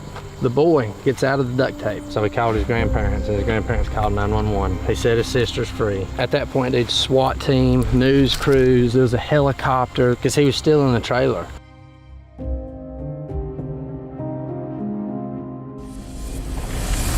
Right here, we can actually walk over here. I'll show you the entrance. Behind these gates, the most brutal of murders and rape. Yeah. We're gonna go to the top of this mountain and see what we find. All right, sounds good. Take it easy. You too, man. We explored deep into the folds of Meth Mountain, and we were able to find a man that had first-hand experience in a trailer full of an awful lot of meth. So we sat down and we spoke to him. What got you started into the world of meth? Boxing. So did you have an injury, or what started to boxing? Yeah, I wrecked a motorcycle. So you got prescribed legal painkillers by your doctor? No. You found some from a friend? Yeah. Do you view meth as beneficial in your life or negative? Yeah. You seem like a normally functioning human. Like the average person, if they were to see you in the street, they might not know. No, they wouldn't. How long have you been doing meth for? 8, 9 years. What was your first hit of meth like? Really don't know. Can you sleep when you take meth? Yeah. How many times a day do you have to do meth to feel okay? 3 or 4. And what does a meth habit cost somebody a day? Maybe 200 a week. How hard is it to find around here? It ain't hard at all. How much meth is this on the table right now? Probably $20 worth. Where's this section? Can you take meth and 5 minutes later walk into town and no one can tell the difference? Yeah. When you first take it, what happens? You do energy. How long could you go without meth before it starts to feel like an issue? All day. I have to. Has there ever been a shortage of it? Well, you can't find that? Yeah. And what was that like? It was rough, but I still found it. Can you substitute something else for meth, or does it have to be meth to feel okay? Sleep. Are people lacing meth nowadays? Oh yeah. Fentanyl, and whatever, the MDM, a few other things. How do you know that the stuff that you have isn't laced? I don't. Other than the way it burns. And lights, it'll turn black. Do you get it from a consistent source? Barely. When you were the source, did you have people coming in and out of your house all the time? No. I had a couple, but it wasn't like that. Do you see a way to get off of it? Lay down for about a week. And kind of suffer through it? Yep. I mean, you don't really hurt. You just crave it a little. Do you think you can be a productive member of society on meth? I already am. For someone like me that has never tried it, would this be enough to kill me? No.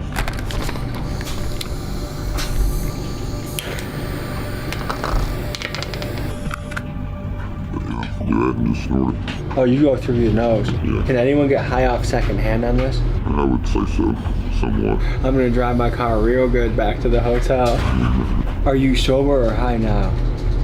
I'm always high. Is there any message you would say to the government or to like how we look at it as a country?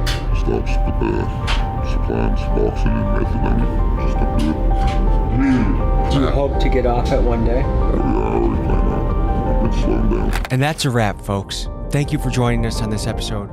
It's the poor that's gonna starve and die. It's not the rich. I think poor is somebody like me. It's a struggle every day. You're struggling and stuff, just making gas money just to get through to work every day and stuff for that month. The county is considered first or second poorest county in the United States of America, which we're not proud of. That was yours? Yeah. What happened, man? Don't know, buddy. Come on about 3 o'clock in the morning. It was one of them things, I guess.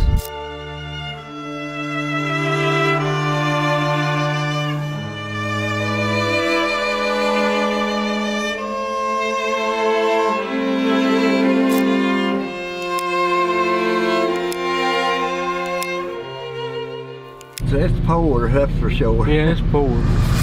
Each year we journey to America's poorest county to connect with locals and see the realities of everyday life. This year, our focus turns to Owsley County, Kentucky, a community that's been covered by the likes of Huffington Post and Al Jazeera. Rural Appalachia, particularly Kentucky's coal mining regions, have long grappled with poverty. This region dominates the list of America's most challenging places to live, with 10 counties from this area making the top 25 in the country due to factors like life expectancy, poverty rates, and educational attainment. The question is, why does this area struggle so deeply with poverty? I mean, mean, we're talking about one of the most beautiful areas in the country, and it's a place rich with coal and natural minerals. But it's also an area with low soil quality, so not much farming, rugged terrain, so hard to access and expensive to develop in. It's landlocked, which means no access to ocean ports. And so while it does have terrain loaded with coal and minerals, the problem is rich investors and coal mining companies came into these towns and sucked them dry. They gave the Kentucky locals who broke their backs toiling in the mines some crumbs from the table and took their riches for themselves. And when the coal business dried up, these companies vanished, leaving behind widespread unemployment and a devastating rise in drug addiction. In this episode, we dive into Owsley County, speaking with locals, law enforcement, and even those involved in the drug trade to paint a portrait of life in this overlooked corner of America. Join us today as we explore the poorest county in the country.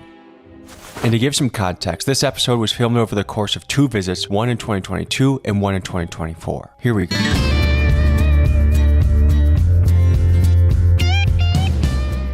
Would you mind if I asked you a couple questions? About one of the poorest counties in the country. This is? Yeah. Do you mind if we start rolling? Okay. We got one-way street all the way out the courthouse. The roads are bad.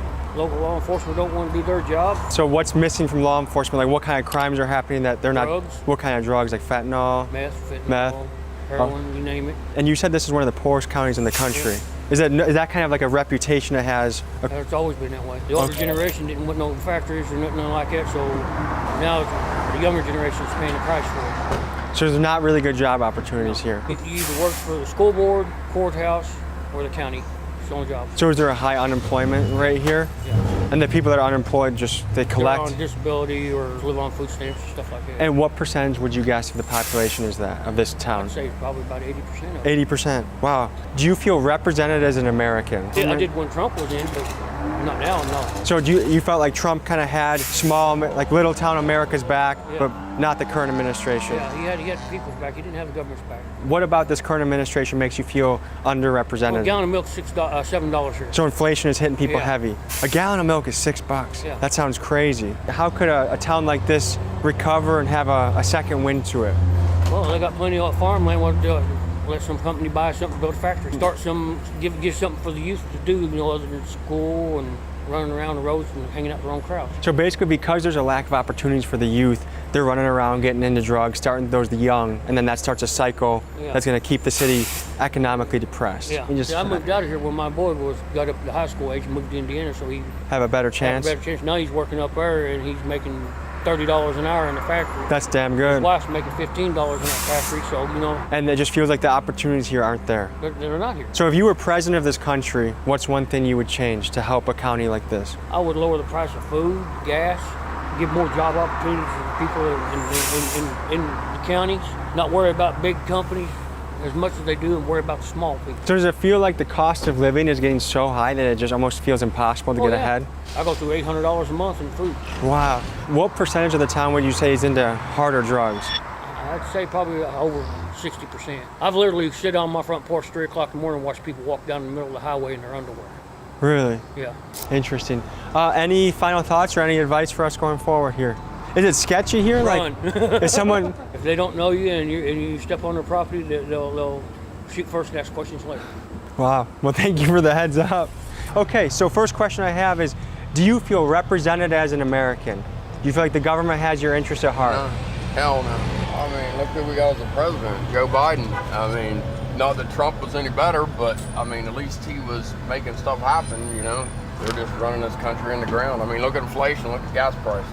It's the poor that's gonna starve and die. It's not the rich. I mean, it's dropping a bucket to them. What is rich to you and what is poor to you? I think poor is somebody like me. It's a struggle every day. Yeah. Do you have any idea what rent goes for around here? $750. For how big of a house or a bedroom? 2 or 3 bedroom mobile home, living room, kitchen, bathroom, washer and dryer. Okay. And then you got gas, water, and electric, and trash, and then I got car payments, I got credit card bills, I got personal loan debt, Does it feel like you're barely staying above water? Oh yeah, man. Is there anything that you would like to say to the camera? Get Joe Biden out of office. Get Donald Trump back in, or somebody better than Biden. Let's go down to the courthouse where there's probably a lot of characters hanging out. This is known as one of the poorest counties in America. Is that a reputation that people are aware of? Yes. Some want to work and some don't. What do people do for fun around here? You have to travel out. Yeah. Go to Lexington or Jackson or somewhere. There's nothing fun in the not a entire thing town. Here. Not a thing here. Do people ride horses? Do they shoot guns? Do they play darts? Do they drink beer? Beer. They drink beer and throw darts. So you mentioned a lot of people are choosing not to work. Are a lot of businesses struggling to hire right now and they just can't fill a position? They will hire somebody and then they just want to go home. They just kind of give up. Pretty easy to quit, Yeah, huh? As soon as they get their first paycheck, they want to go back to the house. Did you grow up here? No, I've been here for 4 years. I lost my woman. I watched her overdose and die. I lost my home. I lost my, you know what I mean? I lost it all here. So what do people do around here? Try to survive. That's it. Do you feel represented as an American? No, I haven't even got a stimulus check yet. Really? How did they miss you, man? That's Trump or Biden, if you're watching this, get this guy the stimulus I love check. To have my stimulus check. Checks. I lost $168,000 in one day. How'd you do that, man? Let's hold it. Was it cash? Yeah. Used it. I'm guessing you were running some sort of operation then to get that cash? Yeah. So were you like a known dealer in the area? Are a lot of people struggling here? Yes. Is people not eating around here? Is that bad? Yeah. I mean, people's going to trash cans and dumpsters. You know what I mean? It's not to make money, just to survive. You know what I mean? Gotcha. What would you do if you were president to change the situation in this town? I would take a match and a lot of gas or something, and I'd set fire to it. What kind of cases do you encounter around here? The warrants and stuff, and people gets on them, and people non-child support, drug heads, and people on meth and things like that. Is meth a big issue around here? Oh yeah, it's bad. Yeah? It seems like it just keeps getting worse and worse. And how do you see the cycle getting better? I believe in everything and stuff, people's helping stuff with each other and stuff, and then these rehabs and things, that helps a whole lot too. Okay, so this is known as one of the poorest counties in America. Why do you think it is that way? I just got everything, people and everything and stuff. I mean, there ain't much in this little community and stuff really and things to do. And do you think there's enough job opportunities for people here? There are several jobs and things, a few that people could actually work and stuff if they want to work, but people are just choosing not to work. Several people just don't want to work. That's has a lot to do with the generation stuff. Well, there's some that wants to work and stuff, and there's some that don't want to hardly do much work because they rely on the government and stuff. So welfare systems? Yeah. Do you feel represented as an American? Yep, I feel pretty good. Yeah, I'd like to feel pretty good and stuff. Do you feel like the government has your best interest at heart? And because I feel like some people feel like small town America is overlooked. Well, I know they try to help everything the best they can and stuff. Seems like it to me, but I mean they can only do so much. We got to try to do the rest. So you're about to slap some cuffs on somebody? Oh huh? Yep. They had a little thing with the transit and stuff. They got their they need a ride. Give them a call or something there. And I said I'll give them a ride. I said just do the crime, and I said I'll haul. And where do you take him to? How far is the jail from here? 12 miles. It's the 3 Forks Regional Jail. How's the food there? You know, stuff. It's about like at the house and everything. I mean, they fix them 3 meals a day, and they got breakfast and then they lunch, and then they'll have a dinner at the evening. What does struggling look like here? Like how tough does it get? It gets pretty tough, and some jobs everything might pay like every 2 weeks and stuff to get by, and it helps a lot in everything getting gas stuff. But then there's some jobs that might not get paid and everything like once a month, and you're struggling and everything and stuff, just making gas money just to get through to work the every day and stuff for that month to get your paycheck. And what does rent go for around here? Oh God, it's about $600 a month someplace. For how big of a house? Just a single wide trailer and things. So this 12 eggs and like the cheap kind, $3.60 at Walmart or Aldi. That would be $2.50. Yeah, this is expensive. Like you're paying as much for these eggs, and these are the factory farmed ones, as you would pay. It's more than what you would pay at Aldi for the pasture raised. They're really nice eggs. So have you noticed the food prices jumping lately? Tell me from your experience. Yes. Yeah? What in particular? Is there anything specific that you've been buying that all of a sudden has jumped? Everything. How much do you think your grocery bill has gone up? Oh, I'd say about $200-300 a month more. Really? That's a lot of money. Yes, it is. And why do you think that is? It's tough. Big. I don't know. I would say because, of the area, I would say, because, where we live in this rural area, where gas was so high. Has your budget also gone up by $200 or $300 a month? Is there any specific food item that you've noticed has jumped? Eggs is one of it. Milk. Yeah, hamburgers. 2 or 3 years ago, what could you buy eggs for? $1.99 or something, $1.50. I worked in the store for 35 years. Eggs used to go for 99 cents a dozen, 89, 79. So it's nearly double or triple than Yeah, they're almost $4 a 12 for this. Yeah. This is also known as one of the poorest counties in the country, right? What to you is rich and what to you is poor? Like how much a year do you have to make or a month do you have to make to be rich and how much do you have to be making to be poor? You have to make a lot to be rich, wouldn't you? Probably 100,000 a year or something. Yeah. Okay. And what's poor here? Like if you're making under a certain amount, like, okay, what's... I make a pretty good living, but I'm still poor. I mean, I just live paycheck to paycheck, so. What's the average cost of rent here? I heard it was $800 a month. And what kind of place is that? Probably something you could throw your leg through or see the wall or see the ground. Is that like a 2-bedroom? Is that a trailer? Is that a side-by-side? Is that a... One bedroom. One bedroom. One bedroom place is that high.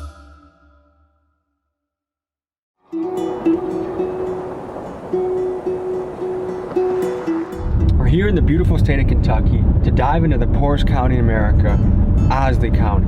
We actually were here 2 years ago and did a piece, but we just didn't think we did it justice, so we're back to cover it properly. My concern for America is that people are right now. When you are paying $20 for eggs, cheese, and sausage, and cost of rent's going up, your utility bill is going up, wages have stayed stagnant, jobs have gone overseas. Without further ado, folks, Owsley County, Kentucky.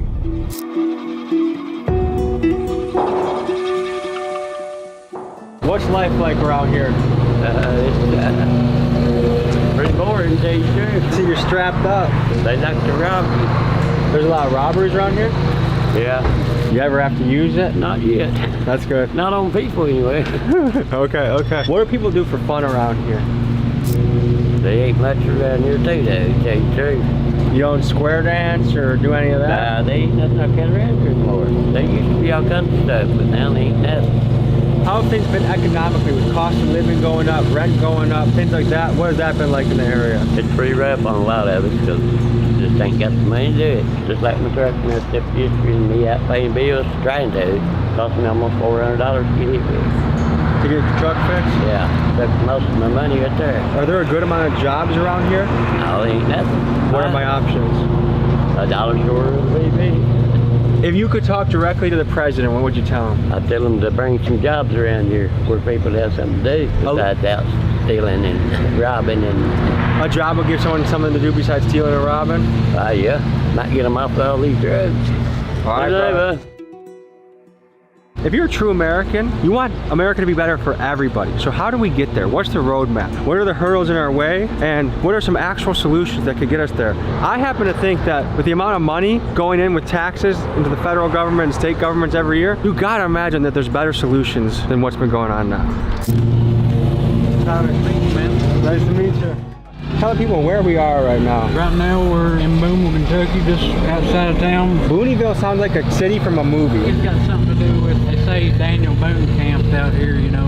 What is Daniel Boone known for again? He was like the Cumberland Gap, stuff like that. The Gap, West Virginia Gap. Tell the people about Booneville. Basically, you know, like 98% all white population. Everybody knows everybody. Some people call Owsley County the poorest county in America. Well, yeah, see, I seen your other video on, what was it, McCreary County? Yeah. Said that was the poorest county, but, you know, I've heard Owsley County, Lee County. It's poor, that's for sure. Yeah, it's poor. Is that a reputation that people are aware of or they think about? No, not really, you know. To you, what is rich? Like if I make this amount in a year, you're like, I'm good. But it ain't about money, you know, it's like, you know, your living situation, how you want to live and doing whatever you want to do. All right, we'll see you in a few.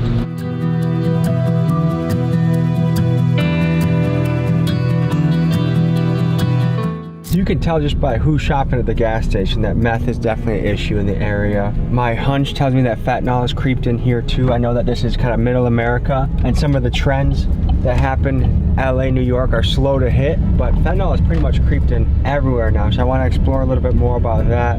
One of the questions in my head is, does poverty cause drug addiction? Like the misery of poverty, you mask it up with drugs, or by getting into drugs, does that cause poverty?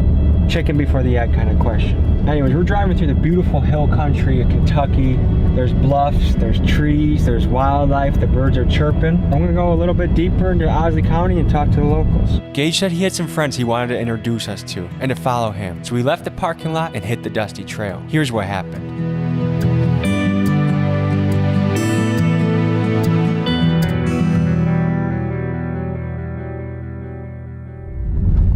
been on a dirt road for a little while now, and this is only a spot that a local could bring you into. Hey, buddy. You don't bite, they just bark. My dog's like that too. Come here. Hey, puppy. Come. She didn't like it. What's her name? Gracie. That nine, baby. The little guys are the ones you gotta watch out for with the dog. Yeah, I run clap over top of that little fella in my car. Yeah? We went over him. I mean, blood and everything coming out of his mouth. You said you ran over him? I backed up and turned it back over him. Yeah. He's doing okay, huh? Yeah, I give him some medicine. Doctor came out. Yeah. Where y'all from? We're from Milwaukee. Well, Yeah. Yeah. Good to meet you. I'm Tommy. you too. I'm Isaac Bowley. Isaac, nice to meet you. You too, buddy. Did you grow up around here? I grew up in and out of the county, not right here, but up Buffalo part of it. You love it here? Yeah. What do you love about it? I don't know. It seems like you can live here better than you can away. I tried living in Ohio, Indiana, and Michigan, and places like that, but to come down here, it's easier living, Yeah. you know, stuff. And you don't have as much traffic, and, you know, it's more peaceful. You seem like a man that wouldn't like traffic. I don't like it. I come through Atlanta, Georgia one morning, and it was rush hour, running 100 miles an hour, and I had a 21-foot trailer behind me, driving a truck like that right there. You sound like a menace on the road. I mean, I had to. The man I was riding with, he had a heart problem, but he's having a heart attack or something. He said he couldn't do it. If I was in your car driving 100 with you, I'd probably have a heart attack too. I'm kind of a weenie when it comes to high speeds. Well, if everything's running that fast, and you had to get in the lane over here, and you was in this lane, you had to get past them. Yeah. So how has this area changed over time? What was it like when you were a kid? Well, where I was born, up in Upper Buffalo, there wasn't no traffic. There wasn't no cars up in there. I remember the first car I ever seen. It was about a 50 model Chevrolet truck. When I look around this landscape, I feel like this is what America looked like for many, many years before cities ever came to be. Oh yeah. Yeah. Graduated high school and really been working around here ever since. What do your folks do? My mom's phlebotomist down here right next to the BP down there. So if I need some blood, she's who I go to? Yeah. I see something went down here.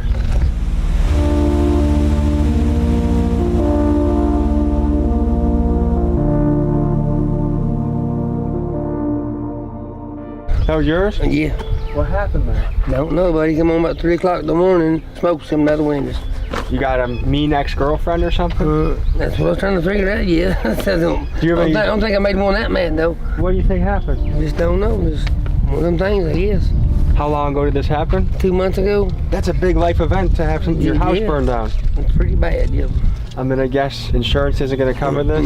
But I know insurance. Yeah, that's pretty rough, man. Yeah. How has Owsley changed over time? From when you were a kid to now, how has it changed? Well, we've got like a new road, a new 30 coming out of Bateville there, you know. Well, we've got a stoplight down there now, costing like one red light. So when you grew up, there was no stoplight? No, we just had a flashing costing light there. Yeah. What are the pros and cons of a small town? Oh, well, of course, you got everybody in your business all the time, you know. Is it hard to find a lady to court around here? You can find plenty of them, but now it's hard to what they are. What do you look for in a woman? I gave it up. I'm 75 years old. How long have you given up looking for love? Since my wife died. Man, You know. I'm sorry to hear that. When was that? She died when she's 60. You guys are about the same age? Yeah, we're the same age. I have to die first. That's what I told my wife, because Well, I don't she think I died can. first, you know, it's hard. I mean, I lived with her 42 years. Life can be a lot of love and joy, but it can also be a lot of tragedy. Yeah. It can be good or it can be bad, sure can. If you find a good woman, you found a good thing. But if you find a bad one on you find the worst thing in the world. Sweet Cheeks is a wonderful woman. That's my wife. Shout out to Sweet Cheeks, by the way. A woman can kill a man, run him crazy, I mean, just destroy him. The younger Most generation, I feel like they're slower to get married, and some of them don't even want to get married. What do you think about that? I think they're wise not to want to get married. Why is that? They always break up within. And when you lose them, I can't imagine that, man. That's Yeah, that's a bad feeling. I mean, it's the worst feeling in the world. It's like part of you died, I mean, with her. Do you feel like and it's you're something? a hole and can't get out. That's what that's an awful feeling. Do you believe in the afterlife? Do you believe in heaven? Yeah, I believe we'll meet again.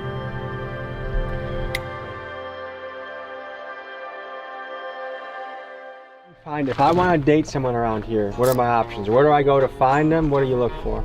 Oh man, Tinder? No, it's Not Tinder. No, not around here. Are people on Tinder? Sure they are, but they're probably like registered to Lexington or, you know, somewhere where there's more people, you know what I mean? Do you also have to drive kind of far to find them? Oh yeah, I mean, you know, besides the same old ones around here, you know. So if you found love, you found a woman, and she said, hey, but you gotta move to Lexington or Louisville, would you do it? Or you say, hey, I want you to live in the country with me? Well, I guess if I loved her enough, I probably would. What do you fellas do for fun? We can go fishing or something like that, or, you know, just Is there a good creek around here? all these rivers and creeks, yeah. What can you catch around here? You can catch catfish, bass, crappie. So I noticed in the South a lot that people have a lot of cars on their property. Is everyone just kind of working on a project? Yeah, most of them, you know, is like parts cars they buy for parts. You know, they'll put the parts they need off of that car. And Okay, so rather than buy, let's say, 3 parts for $1,000, you might buy the whole car for a few $100, and then you can mix and match what you want off of it. So I imagine that people around here are fairly handy.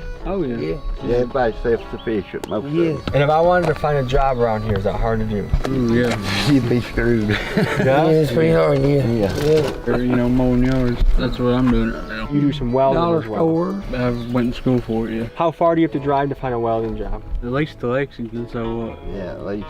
75? You have to commute that far just for a good job? Yeah. So when people say like there's just not shit around here to do or shit around here for employment, they mean it. Oh, absolutely, yeah. Did there used to be something in town and then it went overseas, or has it just always been not that much? You know, when they done the tobacco Yeah, buyout. it used to be the tobacco. Yeah. Do you guys still believe in the American dream? Oh yeah. And what does that mean to you? Living free, doing whatever you want, you know. I'd say we probably live pretty close to it as you can get right now. And what makes this place free? Being able to get out and, you know, roam around the hills and be outside. Going back to the whole job thing, so if you don't have a job, what % of people would you say are on the draw? Pretty high percentage.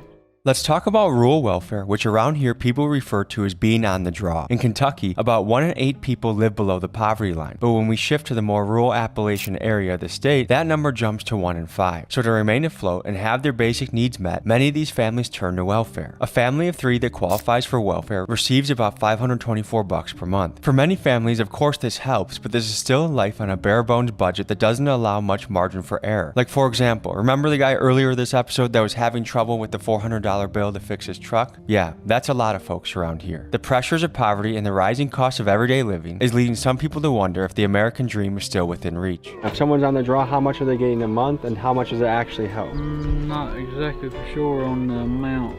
I think it probably varies depending on what you draw. And how many Social kids you have. Security, disability, stuff like that. We just sent $90 billion overseas to fight wars in places that isn't our country. And what do you guys think about that when you see our government send our tax money overseas like that? Slap in the face, you know. They could be using that money to help us, you know. If they built a brand new manufacturing plant or 2 in the area, do you think people would be flocking to sign up for that? Oh my God. Oh yeah, them at the door you line up. They'd be fighting. Be fighting, yes, we can. People would be fighting to get a job? Yeah. Absolutely.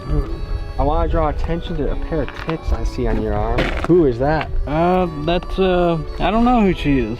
She is a nice rack, eh? Yeah. You asked me what my bucket list was. There it is. Do your own tattoo? I've done it, yeah. Yeah? Yeah. Tell the people what that means to you. A big paleo point, you know, it's just an extremely rare thing to find. Probably worth about 10 grand. The arrowheads? What are they using? Yeah, that would be worth at least 10 What are they grand. using?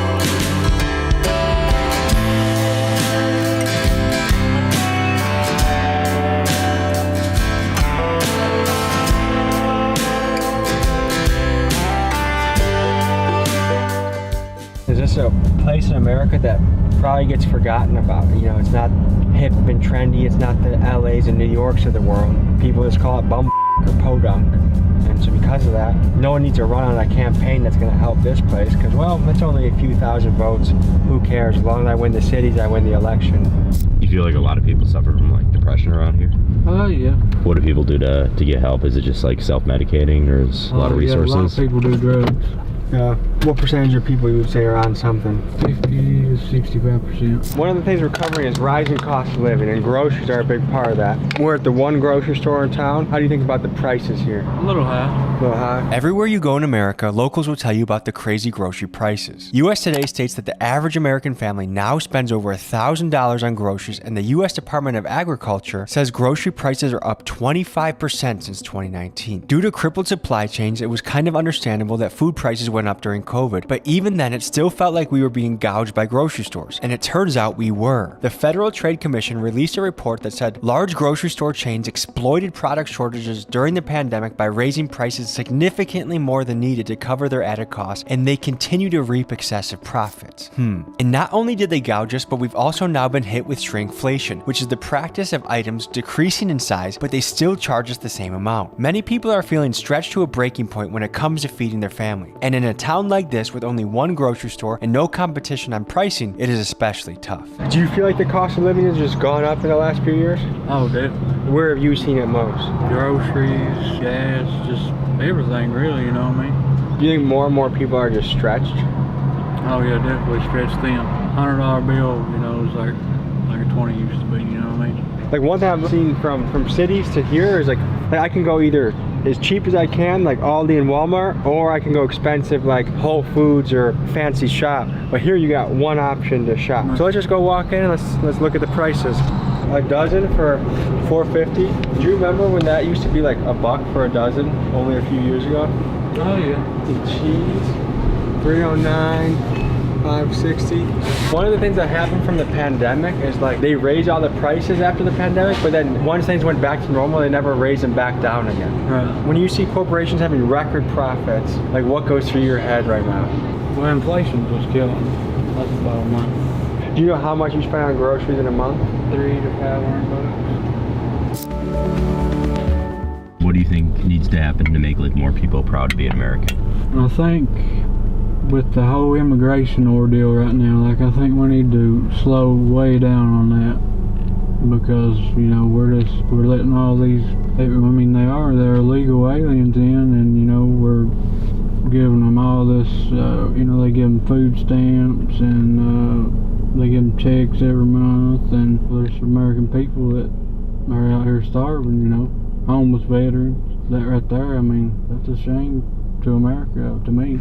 To really understand something, you gotta go straight to the source. And to understand drugs in rural America, you gotta talk about meth. So we found ourselves a meth dealer that was willing to talk. This is what he had to say. We're deep in the Kentucky woods, and I wanted to learn more about the drugs that are moving through the community. I'm here with and Jay, what are you in the business in? Methamphetamine, fentanyl, heroin, that's mainly it. Do you sell all of those at the same time? Yeah. Okay. What do customers want? Like, what was the highest seller, what was the lowest seller out of that grouping? Well, it started out, meth was the biggest seller at first, and then, you know, when the pandemic hit, it transitioned into the fentanyl mostly. Right now, that's what's trending as well. Fentanyl's taking over the game? Yeah, that's what everybody wants right now. What is the cost of fentanyl? Anywhere from $1,200 to $1,600 now. What are the quantities that people are picking up, and how much do they pay for that? Well, like a 8-ball, $350 for fentanyl. Meth right now at ice is way down, you know, it's like $125, $150 an ounce. How does fentanyl get into a place like Owsley County? You know, over time it's inevitable, you know, it's just gonna start bleeding over from the cities. What has been the difference now that fentanyl has entered the game? There's a lot more overdose deaths. Do you think most people in this community know somebody that's overdosed? Absolutely. From what I understand, there's only one officer, one sheriff in the entire county. So is it pretty easy to get away with selling it? No, it's not actually. There's a lot of state police, and you know we have a lady sheriff, but you know she's got deputies too. Okay. In the business of that, are you ever paranoid or sketched out?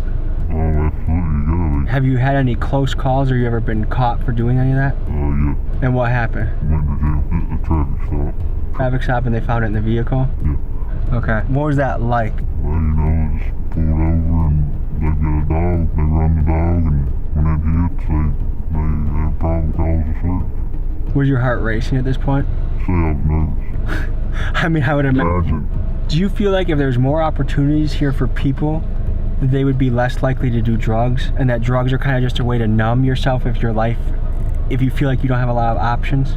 No matter how much opportunity you have around the place, there's always going to be drug addiction no matter what. There's a lot of drug-induced mental illness. I guess, is there any stories of that you like to paint people a picture of what you're talking about? You know, people can be normal and then after they say do methamphetamine for a while, like it just makes like schizophrenic symptoms and stuff like that, you know, it just really makes them come out, you know. That sounds like it would be pretty scary to deal with. Oh, yeah, it can be. The United States has very high drug addiction issues from the city to rural and in between. What percentage of this area you think is on some sort of drug? 30 to 40%. If you want to get clean, what are your options? Are there AA meetings? Is there therapy? Is there rehabilitation? Is there recovery homes? Like, oh yeah, there's definitely there's rehabs and stuff like that. Yeah. There's not a whole lot of NA and AA meetings, but there is rehab. How many like people in the area are like working like multiple jobs where they aren't just working one like 9 to 5 where they have to have something just to scrape by? There's several. Like, do you feel like people can't get by on just like one job anymore? Around here it's harder to get by on just one job. Do most people go into selling drugs simply for the extra income? Yeah. And on a good month, what can you make selling meth, fentanyl, heroin? It just depends on the quantities that you're able to obtain, you know, what kind of money you got to start out with, you know what I mean? If you've got a little bit of money going into it, it helps a whole lot.